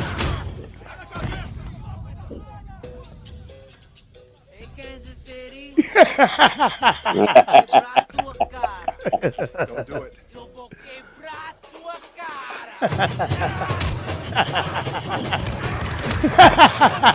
Dude, that was one of the best movies ever, dude. All right, hang on. Let's see if he does it again. I think he does it again. Let me see. When does he do it again? Calls him John Wayne or some shit. Hang on. Greedy little bastards, aren't they? He's a funny motherfucker too. That's what they throw the fucking knives at him. Oh, I thought he called them names again. Where the fuck did it go? Nah, that was it. I had to play that for you. I always, every time you start speaking Portuguese, Think about that. Yeah, I think about that. The brato e cara. Listen, compared to the other side that the other day we were talking about, you were telling me that the other two, no more air, bro. I'm done. I unsubscribed both channels. I'm done. It's becoming too personal. I know how I get. I go over the top, so I'm done talking about it. I'm not looking at it. I don't care. You know what the fucked up thing, JB? You know what the fucked up thing was? I was literally, I just came home from my workout, and I was like, you know what? I'm gonna have a cup of coffee, and I was like, what the fuck is on? And Marcelo was on, and I happened to fucking turn it on. He's at home. He's got his camera off. And you know the spiel he was getting. It was almost like buyer's remorse. My wife, this is bad for my marriage. The money, we don't have any money left. Dude, I'll tell you right now though. But I didn't even look. After you told me that, I was gonna go look at the show, and then I said, I'm not even doing that because it doesn't even matter, dude. These two, they're insignificant, bro. Like it's not even. But how in the fuck, JB? Fun. But now it's not fun anymore. No, but JB, tell me something. How in the fuck did and you know what? That fucking prick from fucking, even when he was with Timok, I never ever had a malicious fucking thing ever with Marcelo. Well, I did say it in Portuguese though. But Tan either understands Portuguese or he has a translating app because we've talked in Portuguese. And about Portuguese soccer teams. Yeah, but I mean, all I was trying to fucking tell him is like I've told him many times. Hey, look, don't count on fucking YouTube. Stop bullshitting your wife. You did right. What I told him, and I regret it. I regret it.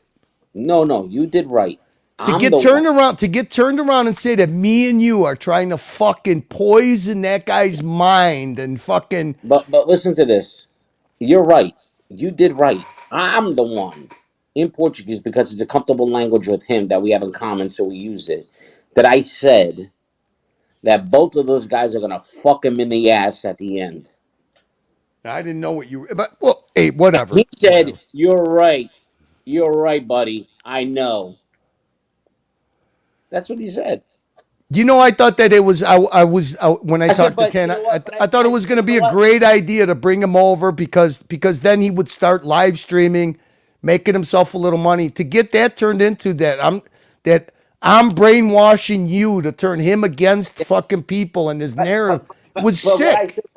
What I said was, but use them until you can. That's fine. That's what they're doing to you. That's what you do to them. This is a game. It's fine. Yeah. But I said it all in Portuguese. Yeah, but did you see the comment? Did you see the comment that? No. But did you see the chat that he pulled up? Only half the chat. I didn't see the show, bro. I don't even know. I don't even know. They pulled up a fucking chat saying that you were accusing people of being pedo. Oh, that did happen. There was one guy that did. Yeah, but I think that it was Pavel said show the whole chat. He's not accusing him. It's not pedo related. So I don't know what the fuck they. I was just shocked because I really don't. I got laughed at. Somebody sent me the clip of what their narrative was, and they laughed at me. They was like, "This is what you get for having a conscience." Yeah. Look. At the end of the day, I'm not even going to talk bad about Marcelo. I'm not. He's one of those guys that everybody knows that type of guy. Everybody has a friend like that, And I'm not calling him a friend per se, but everybody has a friend like that. And at the end of the day, I was trying to give him some guidance. He agreed, which is the funny part. He agreed. He says, "Oh, I know. That's what they're doing to me." Dude, I even when he got his Platona. And I was watching his birthday stream, and I was like, Jesus Christ, you fucking idiot. You've been on this guy's fucking platform for a year, and altogether, everybody from Tim Wright's stream gave him a total of maybe $40. So I went over to his channel and gave him a $100 super chat for his birthday. And of course, that gives me the right to make fun of him. But when he finally tells me that it actually really bothered him, he told me that morning. I told him, hey, look, if this is the first time we've trolled each other, called each other names, but if you're telling me it really bothers you and you're in this state of mind and you're blaming it on what I said, then I won't do it again. I was trying to be sincere, but now it's just going to be fucking, it's just going to be this. No airtime, bro. Just let it be. Small screen, fuck it.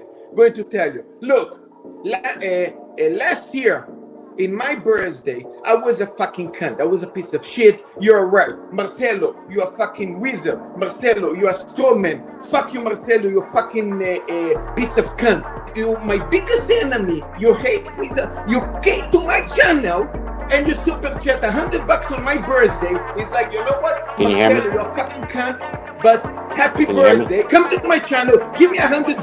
Fuck you. You owe me that fucking much. Yeah, maybe send me like $20.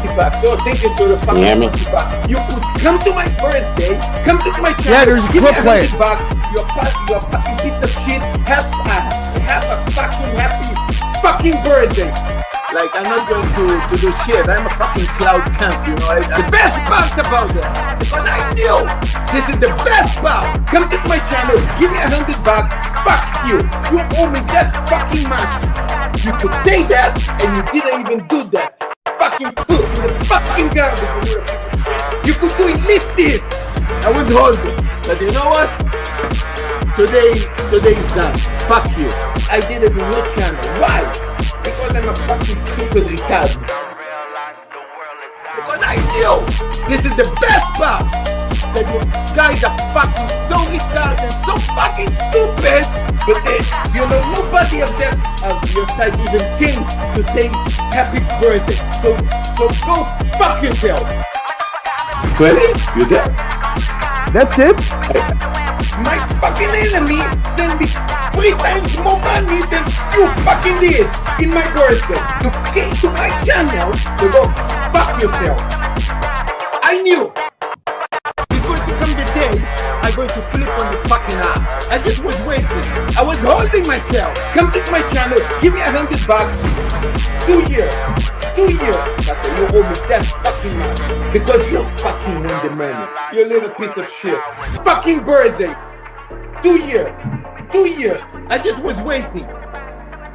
Not even a coffee super chat. You know what? No, you know what? Fuck you. You owe me like over $100 at least, minimum for my birthday. So go fuck yourself. Fuck yourself. Why do I enjoy that clip so much? It's hilarious. Just when you really get to know Marcelo, it's fucking hilarious. I know.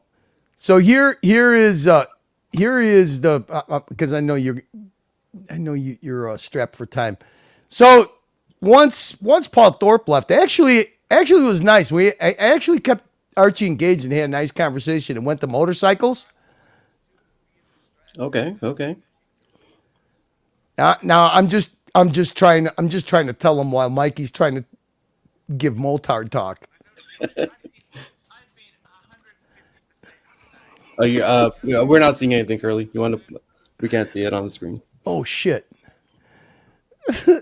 Wait, let me rewind. Where'd JB go? Come on, JB, hop on, man.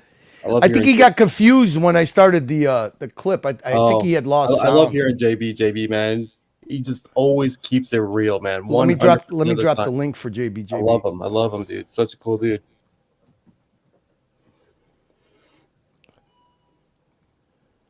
Undertaker, what's up, man? Hey, what's up, Undertaker? Pepper? Omega's in the chat too. What the fuck? Holy shit! It's 4 a.m. It's 5 a.m. on your end. Oh no, I'm not going. I got my mangoes are done, and I'm gonna fucking in 3 hours I go hit the pool, so I don't care. I'm not going to bed. Ash, it's just returning to normality, like Mr. Zoso always said. All right, hang on a second. Let me. This is day off. You know, there are certain people that enable this fucking old legacy narrative. Or what? Here, hang on a second. No, he's not. He's not. So, did he present the business plan to you yet? A step-by-step, bullet point by bullet point. Yeah, okay. Quite, business plan on general. All right, Joy. When you and Clivers go back to I'll have it I'll have a Great. chat with the Because Clivers Clivers there. knows how to keep you engaged. Thanks for jumping on, No, man. he See certainly. you later. All right, here we certainly go. does Here we there, go. See you, boys. Clivers. No problems at all. Thank you, Curly.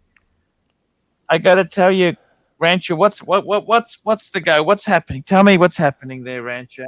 Well, and again, I think everyone's just kind of looking at bright. All right, here we go. You ready? You ready for the delusional vision? All right. Let me just tell you this. Now, if I didn't know anything that was going on, and I just tune into Archie and I see Mike the Snake and Rancher, I would probably just click right off. Just being honest, I probably wouldn't even bother. You know what? This story that he was telling, where he left the show early, the main show, and Lux had to take over the show, and this is the guy that he went and visited for his birthday. It was nice. I mean, but Rancher jumps on, and he's going to give Archie a vision of where Archie should be taking his show.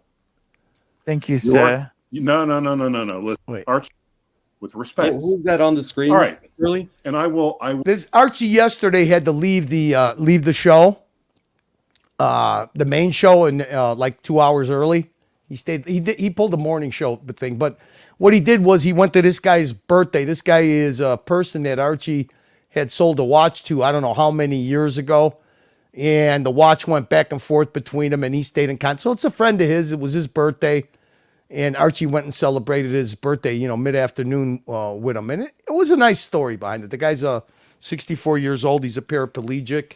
Mm-hmm. And we had a nice, long, heart-to-heart conversation. I actually enjoyed it with Archie. And, Mike jumped in there here and there. And then the Rancher jumped on. I literally postponed my dinner just to help out. Because, all the shit happens when Bear's not around. Yeah. Not that I'm filling Bear's shoes, but I'm trying to help out because, it's always hit or miss. You don't know if people are going to jump on the panel or not. But obviously, the way Archie started today, you could sense right away nobody's going to jump on this fucking sinking fucking disaster. So, but here comes the Rancher giving Archie his take on the way Archie should proceed with the future of the Archieverse. I'm the OG. Yes, sir. All right. Yes. All right. And I will address you with respect. Yes, sir. Yes, sir. No, that's right. Okay, Archie, you're the pontiff. Thank you, sir. No. Listen, you're the motherfucking pontiff.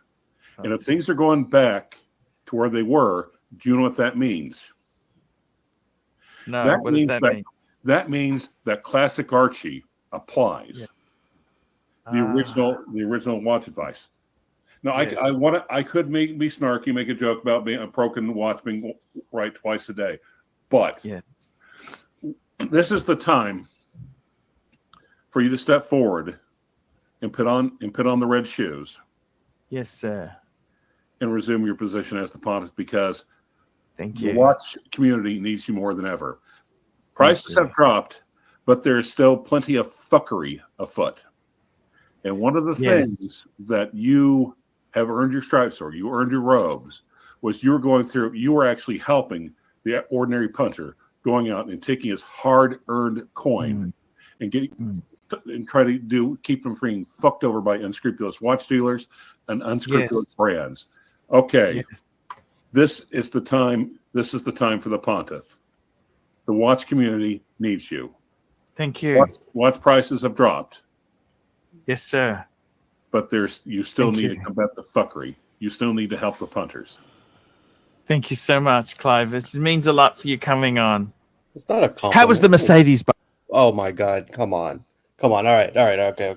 There was a lot that fucking Rancher just said in that little short time, and Archie played it off like he's like joking. Oh, thank you. He's not complimenting you. He's telling you to wake the fuck up. Like he's telling you, be the Archie luxury that was on top of everything that happened in this Archieverse. Be that person that knows everything. Engage with your punters. Go after these fucking dealers that treat the regular punter like shit, that rip them off. That's the people that Archie loved. But he totally didn't get it. He just went over his head. didn't really fucking have to. He didn't care what Rancher was saying. He just liked the fact that he called him the pontiff and that he is the pontiff, and then he he's remembering the trip down memory lane, the Rancher Mark Goldberg good old days. But Rancher that was pretty powerful. He's just saying, "Hey man, wake the fuck up." Oh, he's not done. He's not done.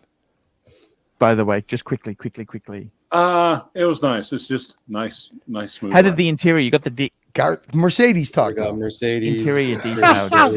Yep, working on. Yeah, there's a slight bend in the seat, so I'm having that work on. Not too terrible. Can you get some more photos, please, for me? More photos. I possibly can. Yes, but this is not. Oh, okay. Here we go, Mr. Valjoux, $5. Amen to the Rancher. Thank you so much. Hey, Clive, can you do me a favor? Because I've only been around 14 months. School me a little bit on the history.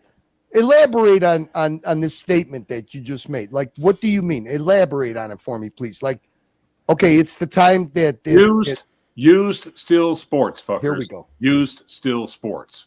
Rolex. Occasionally Patek Philippe. Advising people to make the best watch purchases they can, the smartest purchases they can, to follow their heart, but not get fucked. And right now, there's still plenty of fuckery around. And I think it's time for you to step forward again.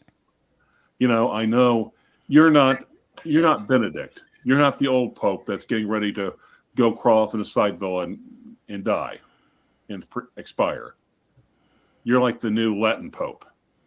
You're vibrant. So this is where the punters say, okay, Archie, I'm not having luck at the AD. I want to get this. This is the price, and then he advises on that. Is that what you're telling me, Rancher? Yeah, and this is the time for Archie Luxury to step forward and say, hey, if you want watch advice, you can contact me, and this is my PayPal address. You can because this is a buyer's market, right, Rancher? I mean, real watch collectors never stop. I have no idea what the fuck I'm talking about here. You're asking some real questions. I'm not. There's nothing wrong with what you're asking. Because I didn't the way he came on, the way he was talking about the the fuckery and you were the old. I didn't know what the fuck he was talking about. So the fuckery is Archie doing little skits and talking about horrible watch purchases and didn't he? I mean, Mo, didn't he used to be anti-AD and always get the watches on the secondhand market, buy the minty deal. Right. So like when you were like you would be out your mind to go buy a JLC at retail. And he would tell you if you can get a Rolex at retail, go get it, of course. He was always on the buyer side. Buy the watch rights, don't get ripped off. Don't buy this watch at retail. Get it secondhand. He would always show the punter the correct way of purchasing a watch, and a lot of people appreciated him for that. But yeah, Frank B. See, this is like a little history lesson. So Frank B. says some of the best dreams was when someone was saying they wanted to buy a shit watch, and Archie would read their soul. Oh yeah, that's some of the best shit. So Archie really hates shitters, right?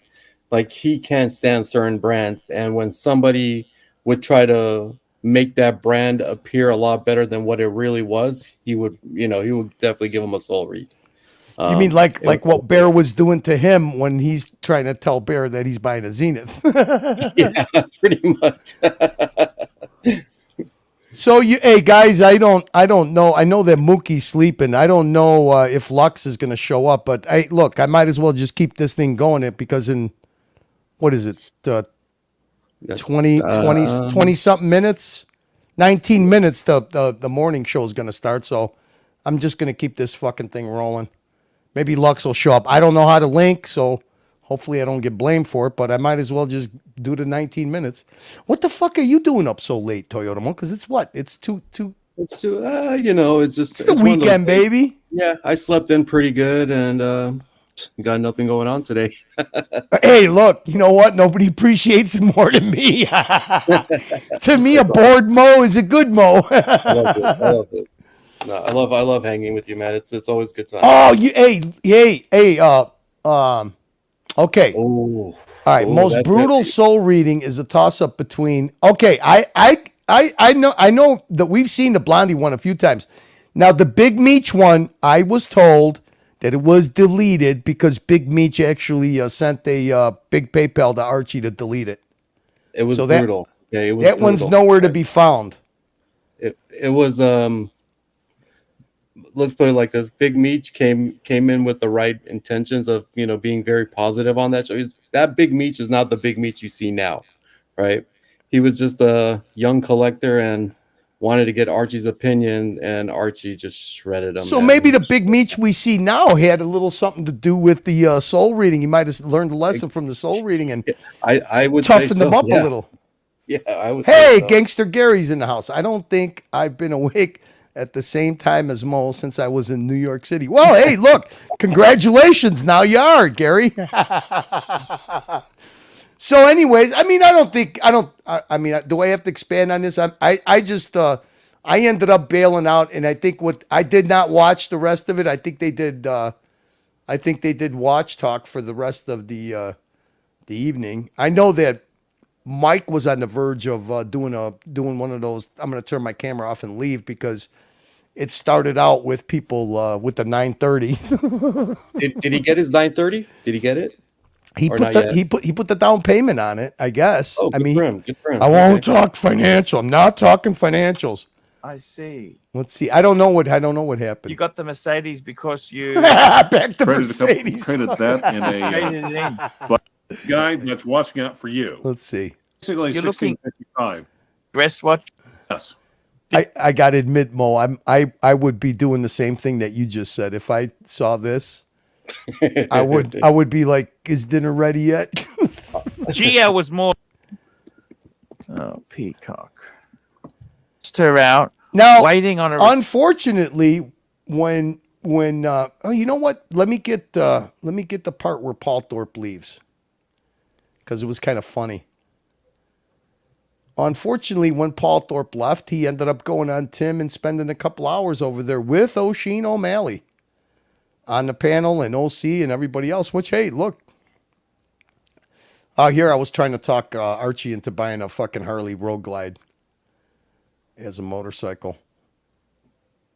You know what? I don't even want to fucking see this. Fuck it. What? So when Paul was on Tim's show, how did that go down? Like, were they friendly? Were they? Yeah, I mean, look. Hey, look. It was. The funny thing was, Paul Thorpe always tries to be a reasonable person, but dude, fucking Whiskey Dick was hammered off his ass, and then what really got Whiskey Dick going? You're never gonna change that guy's mind, no matter even if you say, hey, look, for your own self-preservation, you should. It ain't gonna happen. It just ain't gonna happen. I mean, like I said, you're negotiating with a sycophant fucking terrorist. I mean, that's basically what the guy is. That's that's where he gets his juice from. But I guess I didn't see it. I saw a little snippet of it was a pool table, but I guess that's what was Blondie was playing pool, and she was muted and she was put backstage and stuff. But then he ended up finally he doxed her, obviously, and then she ended up and watched Nicholas's chat, talking about it being doxed. I'm pretty sure if it's back up, then he must have took it because he took it down when I tried to get a peek at it. Because actually, if that stream was up, I probably would have just watched it and not did a dungeon. But okay, so it's back. So what he did? Okay, I see what he did. So what he did. Become a member to gain access to it. Now, is it under members only? Okay, so yeah, so he took it down. He must have edited that part out. You would hope he edited that part out. It is back up. It's back up. I mean, let's do this. It is back up. So I would imagine because I know it was in private. So what he must have did was he must have edited it. So let's do this. Let's find out when, because he jumped on pretty early. Hang on a second.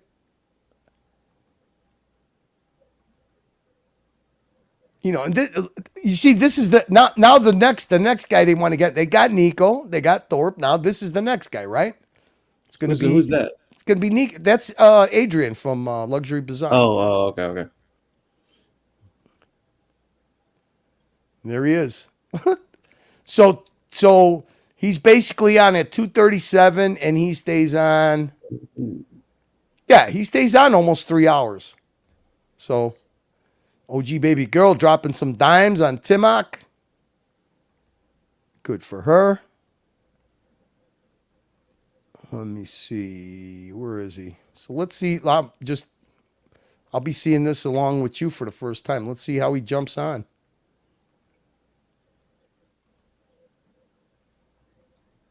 Okay, so it should be right understand here. why this is such a conspiracy and why this is so hard to believe. It's already happened. Oh, you talk to him. Oh. Hey, Paul. fresh off the Archie Luxury channel. We were talking under better circumstances. Yes. There he Buckley is. was just defending you for like half hour. I'm not defending. I'm disappointed with Paul. I'm not defending Paul. You know what they're doing. Good cop, bad cop. yeah. Catfish engaged. But I am giving him rope because I don't know his situation. Rope I don't to even know if he can talk about his situation. Yeah, Madman, he did. This is it right here. And when I tried to watch it, it was put in private, so he must have edited out the part where Whiskey Dick fucking doxed Blondie with a real name again. Obviously, I would hope so. I'm not gonna come near that part because I have no intentions of playing this thing. But yeah, he went on Tim's channel after Archie's. This is what happens when you don't know what's going on. And he went on there and stayed for 3 hours. Yeah, he did. Hey, that's why I said I take my hat off to look at how proud look at OC. He's loving it. Good for him. Hey, you know, if Tim Wright is going to be the open court town square instead of Archie's, I mean, what can you do? Ridiculous move. Yeah, well, not for Tim. Tim made $1,000 tonight. But Buckley is a thinker. And I always appreciate a thinker. Someone that thinks outside the box. Someone that actually Look at Whiskey Dick's face. He can't wait to jump in on this. Look at him. can assess. Hey, Mo, situation and look. He's smoking the cheap cigars again, Mo. He's smoking the 5-packs again, and he's not showing us what he's drinking again, Mo. He's hiding the bottle. He's hiding the Always. bottle. Look at it from a different perspective. Spending all that money on subs. That's All right. why I can't afford to get the good shit anymore. Let's thinking outside. Let's see who jumps in. Hang on a second. On a t-shirt. Fast forward a little I'm bit. the one that have watched dealers been killed. Look at it. He's smoking that Doing little the thing wrong to the things nub. at the wrong time. You know what the best is? I would love, you know that he throws his cigars out the window. You know that where he's reaching right now is a window next to him. Uh-huh. So he ashes his shit out the window. When it's done, he just tosses it. Can you imagine if somebody's down at the bottom and gets a cigar stub fucking, you imagine some guy's daughter sitting at the bottom of that window and she gets a I'll tell you cigar what, if stub in the that's me, top the of her ne- head? The next thing that's going in is me throwing a rock through his fucking window. I'll tell you that. I'm telling you, dude, that when you see him reaching over, he's ashing out the window, which is fine, but he actually flicks the cigars out the window. I'm to the wrong people. I know the limit. Oh, he just did. He just did. You see he had the nub? You see he's got the nub there, right? Got it right there. Yep. All right. Now he's going to reach over to the window and he's going to toss it out. For doing the wrong thing. There you at go. the See wrong ya. time to the wrong people. I know the limits. I had a friend who was shot dead in the face. I know the limits. I know the lines. And I will push. So, look, at this point, I have to say, I'm not confused anymore. At this point, I think that Paul Thorpe is chasing the drama. It's just that simple. There was 500 people on Tim's stream. He made $1,000. When he started with the clickbait title on his own stream, on Paul's stream, he got up to almost 1,100 viewers within the first 15 minutes. So, to me, I just have to say that Paul's just embracing the circular drama. Hey, it is what it is. Look at OC. Look at it. OC looks a little ragged. Man, he's been staying up all hours of the night. Hi, OC. Got those bags under his the eyes, man. It's boundaries scary. to protect people wherever and whenever possible. But the one thing that I won't do is put the life of my family or myself at risk. And I won't do that for anyone. Okay.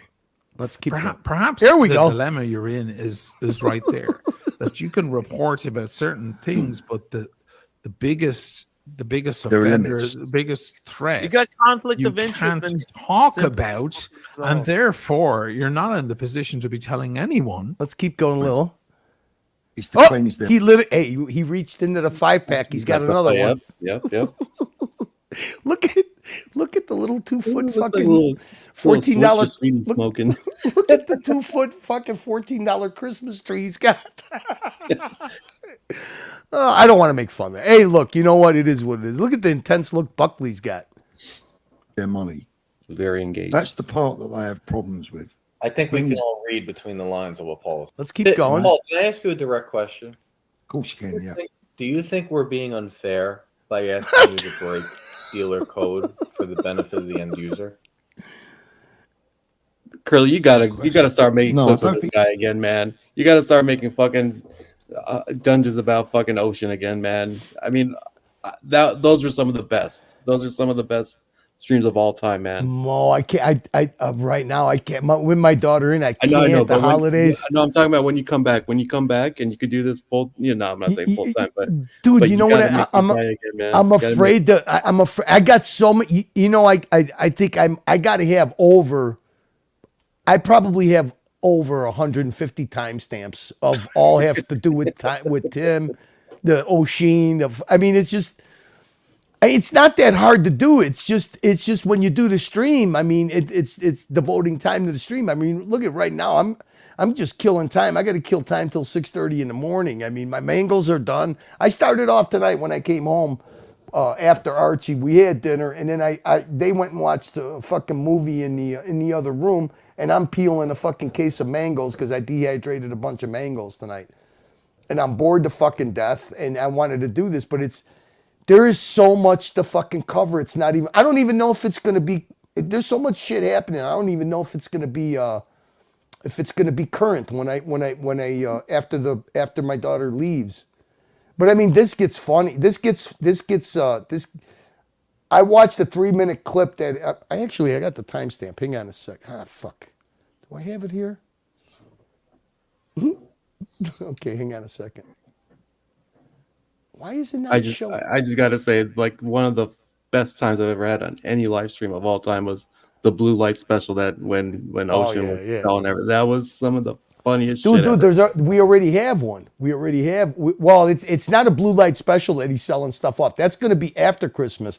But his last minute gift ideas. Come on, man. See, the thing is, I don't watch these guys, man. I always come to you to get informed, you know. The funniest thing is, here's the premises. Okay, they went, you know, the day that Nico released that Tissot.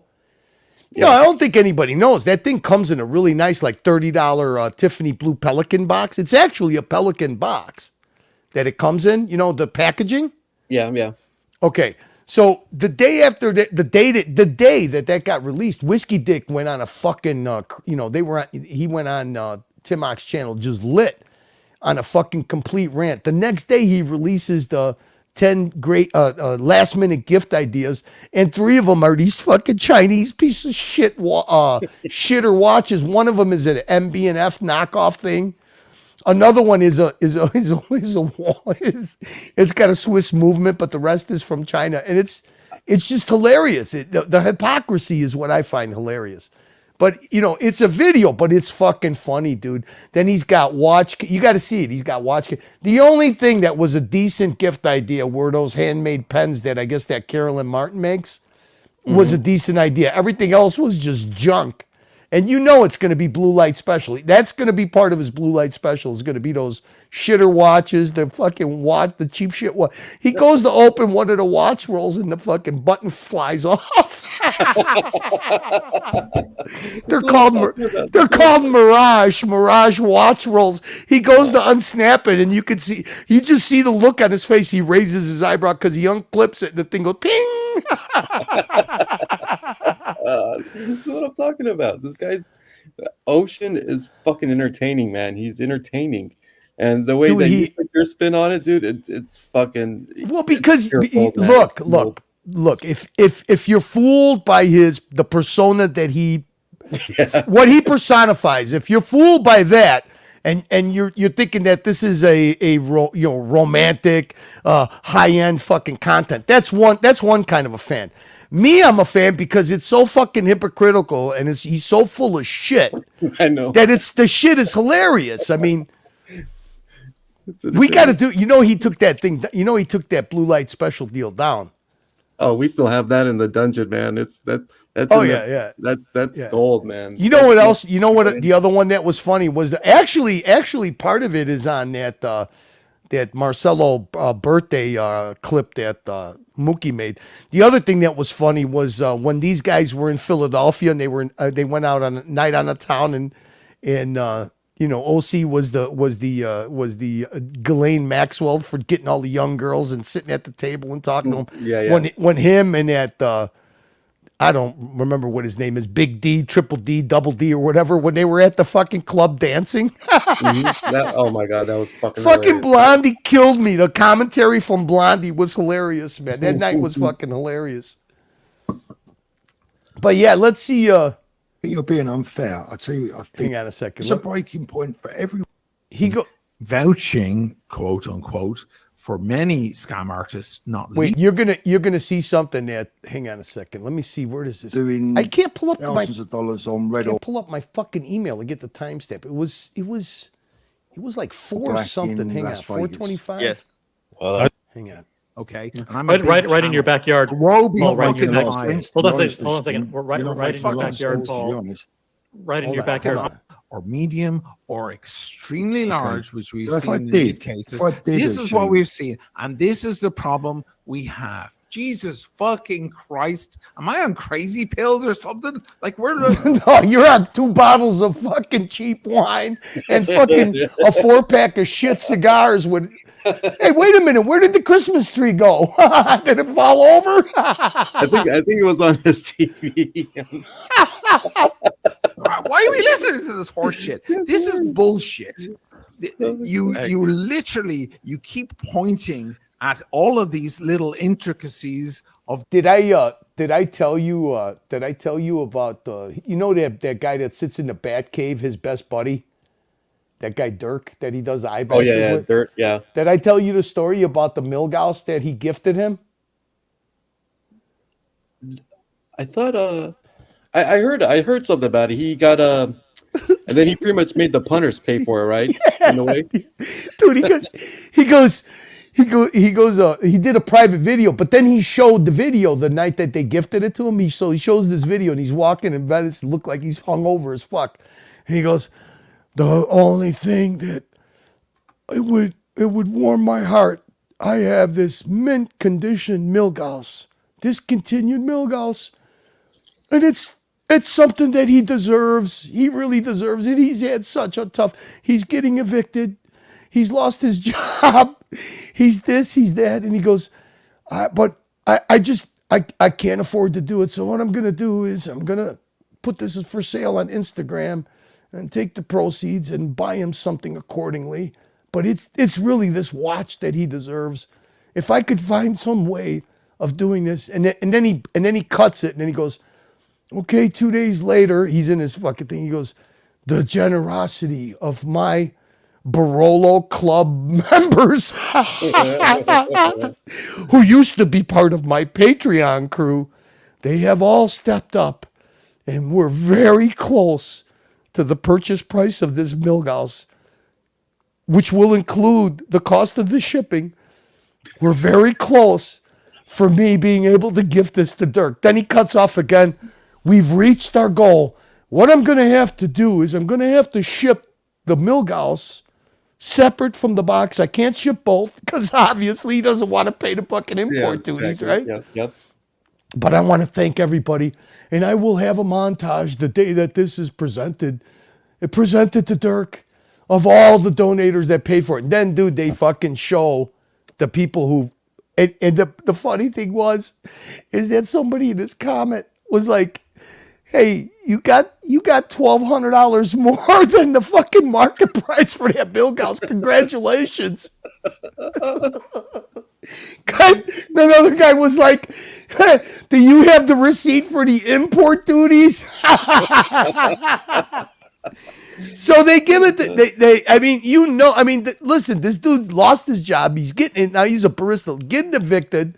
But somehow or another, this dude that fucking is from the, that broadcast with him from the Batcave, he deserved this fucking dude. It's virtue signaling a gift to somebody. Yeah. And he basically, then he does his end video is like, Dirk, I've worked so hard, and it was everybody stepped up for this tremendous gift that you deserve because of the tough time that you're going through, which means putting up with me on iBashers, And it was, dude, it's just so, it's one of those things where you could just make a fucking hilarious stream out of it. Oh my God.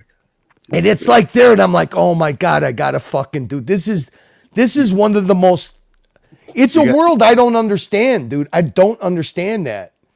You got to put that stream in the archives, Curly, because we will definitely have to revisit that. We will definitely need to revisit. And then you got to see him. You got to see him because the guy knew he had to watch, right? Mm-hmm. The guy knew he had to watch. So all of a sudden, his lover, his husband, the guy's husband, Dirk was gay. His husband. He goes, okay. He goes, postage came today, so he gives him this. It's in this little fucking like cheese box. Oh, and Dirk, rest assured, I will be sending you the Rolex box. I just had to send it a little separate because of shipping, and you know what I'm saying. Yeah, I know. Yeah. So he opens this thing up, and oh my God. Oh my God, that the fucking guy opened, the tape wasn't even fucking sealed on the box. The guy already opened it. It's such a pretentious fucking bullshit thing, man. All right, so hang on a second, guys. I'm going to get rid of this. I lost track of time. Let me see if... I think they just started. Did they? Yeah, it just started. All right, what I'm going to try and do... Jesus Christ.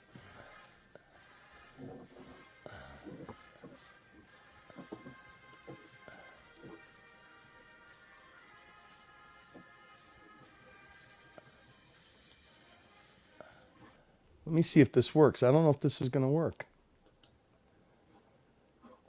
Is that... That's the link, right? That's the link for the show, I think, right there. That should be the link for the... Can somebody click on that? Does that take you to Archie's thing? That's the best I can do because I don't take care of the shit on this account. Yeah, that's the link. That works. Right. That works. Yeah. So guys, listen, you know what? I want to take my hat off to Lux. Lux does not have an easy fucking job. And you know what? Unless you're on the stream with Archie one-on-one, the only person I could say that understands how hard it is for Lux to do what he does is probably Bear Clooney watches, and probably JJ. JJ gets stuck in that position a lot. So I'd like to see some support for Lux. He literally fucking. I mean, the guy's getting married. He's actually he's in his mid-30s. He's starting off his life as a husband, hopefully a father, and not an easy fucking thing to do in Thailand. And he got a new, I don't know how it works in Thailand. I guess you got to buy an apartment like you buy a house. I guess, it's a long-term. I don't know. How do you do that? When he said he bought his apartment. It's like how when we buy a house, they buy instead of like for us to rent, like almost like a condo, right? Like buying a condo. Exactly. Yeah. Okay. So, is it Gary? Yeah, 10-minute intro. What the fuck you gonna do? Yeah, they're doing the. I would love to know if Archie was able to link the two. I mean, what do we got? We got 50 people still. Yeah, 50 still here. Yeah. I wish let's see here. Let me see where are they at? Where are they? I know Archie could link it, but I know Lux can't. Lux is like me; he doesn't have control of the YouTube accounts. I'd hate to lose the. I'd like to see the whole audience shift over to him, but who knows when the fucking when the man child's gonna show up. Do. He's still doing intro? Yeah. Oh God, Jesus Christ.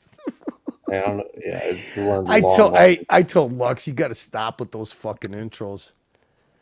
Let me see if I could put a comment in there. I'm putting one in right now. Let's see if we can link to.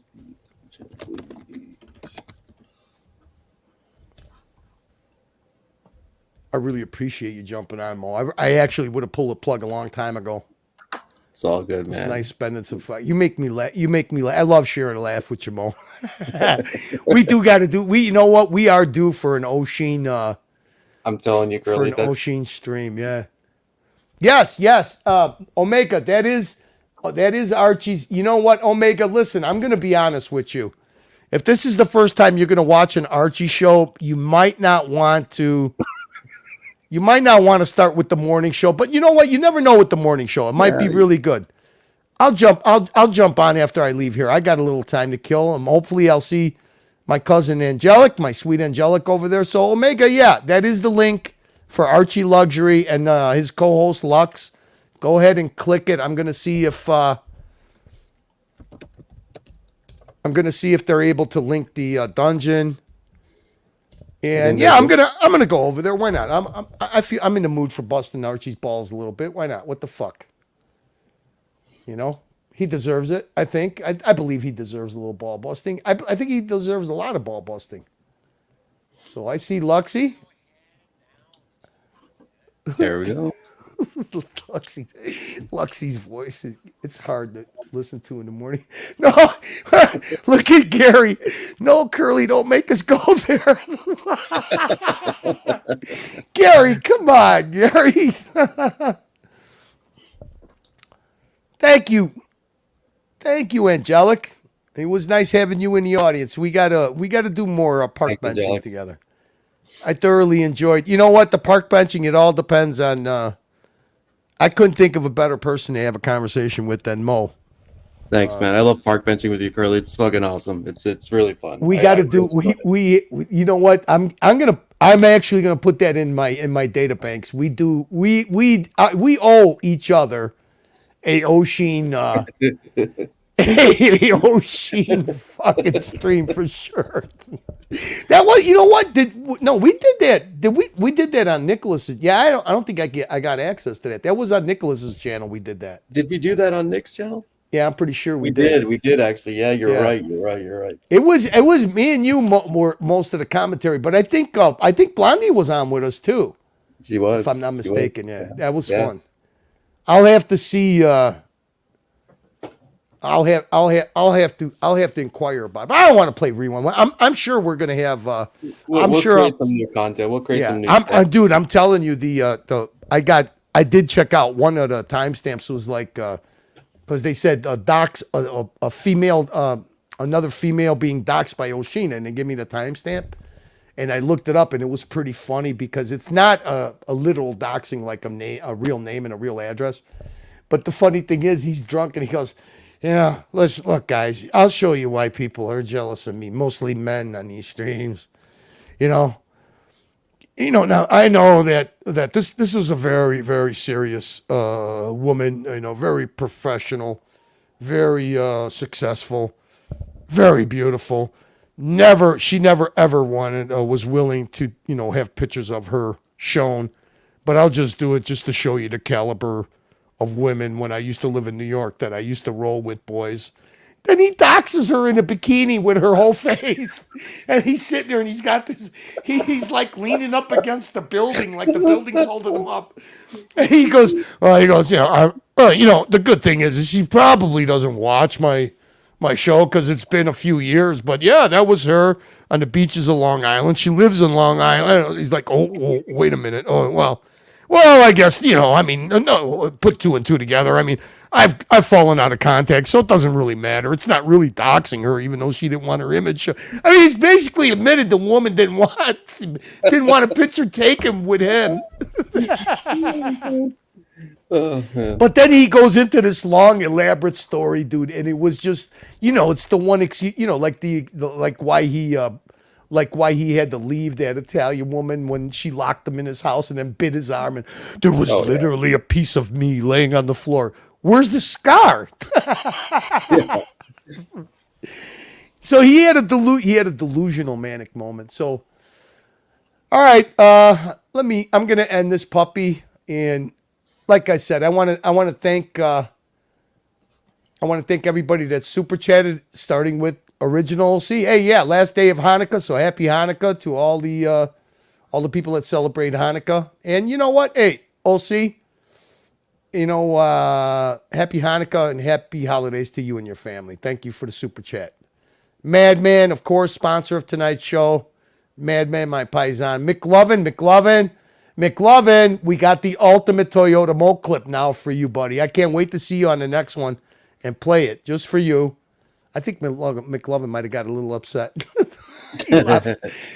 Madman again, sponsor of tonight's show. Madman again. Thank you, Madman. Magpie, thank you so much, Magpie. And we got Mr. Sexy himself, Mr. Spartan, Mr. GMT, Mr. Co-pilot of the Maverick fucking stealth bomber. Nice to see GMT. Thank you for... Did he jump on? I don't think anybody jumped on. No, he didn't jump. Yeah, it was just me and you. It was me, you, and JB hopped on for a few minutes. Yeah, JB, my brother. And JB can't type without my glasses. I know how that feels, brother. All right, I'm not going to do any kind of outro or intro or whatever. I mean, you know what? I will do one. I'll do one clip and then I'm going to end it. And I'll go over there and say hello to Lux. But I'm actually can't wait to taste my mangoes. Mo, again, appreciate it so much, brother. Have a good morning. Take care, girlie. You and as well. I'll check you out on Sunday Fun Day. See you guys. Respect, brother. Take care. Hello, this is Archie Luxury. Archie Luxury on the Archie Luxury channel. Come to Thailand with us and learn some of these pre-ops. This is the second interview. To push that shit. Joined with my beautiful host, Ryan. John Sarko Hornet. Ryan, baby. Hello, John. How are you? Learn some of these pre-ops. Push it. Ryan, sunshine. Push it. Flip 'em over. Push that shit. Ryan, baby. Push it. I'm just feeling really depressed at the moment, John. Split the Adam's apple. Don't have another drink. Push it. To push that shit. Push it. Ryan, sunshine.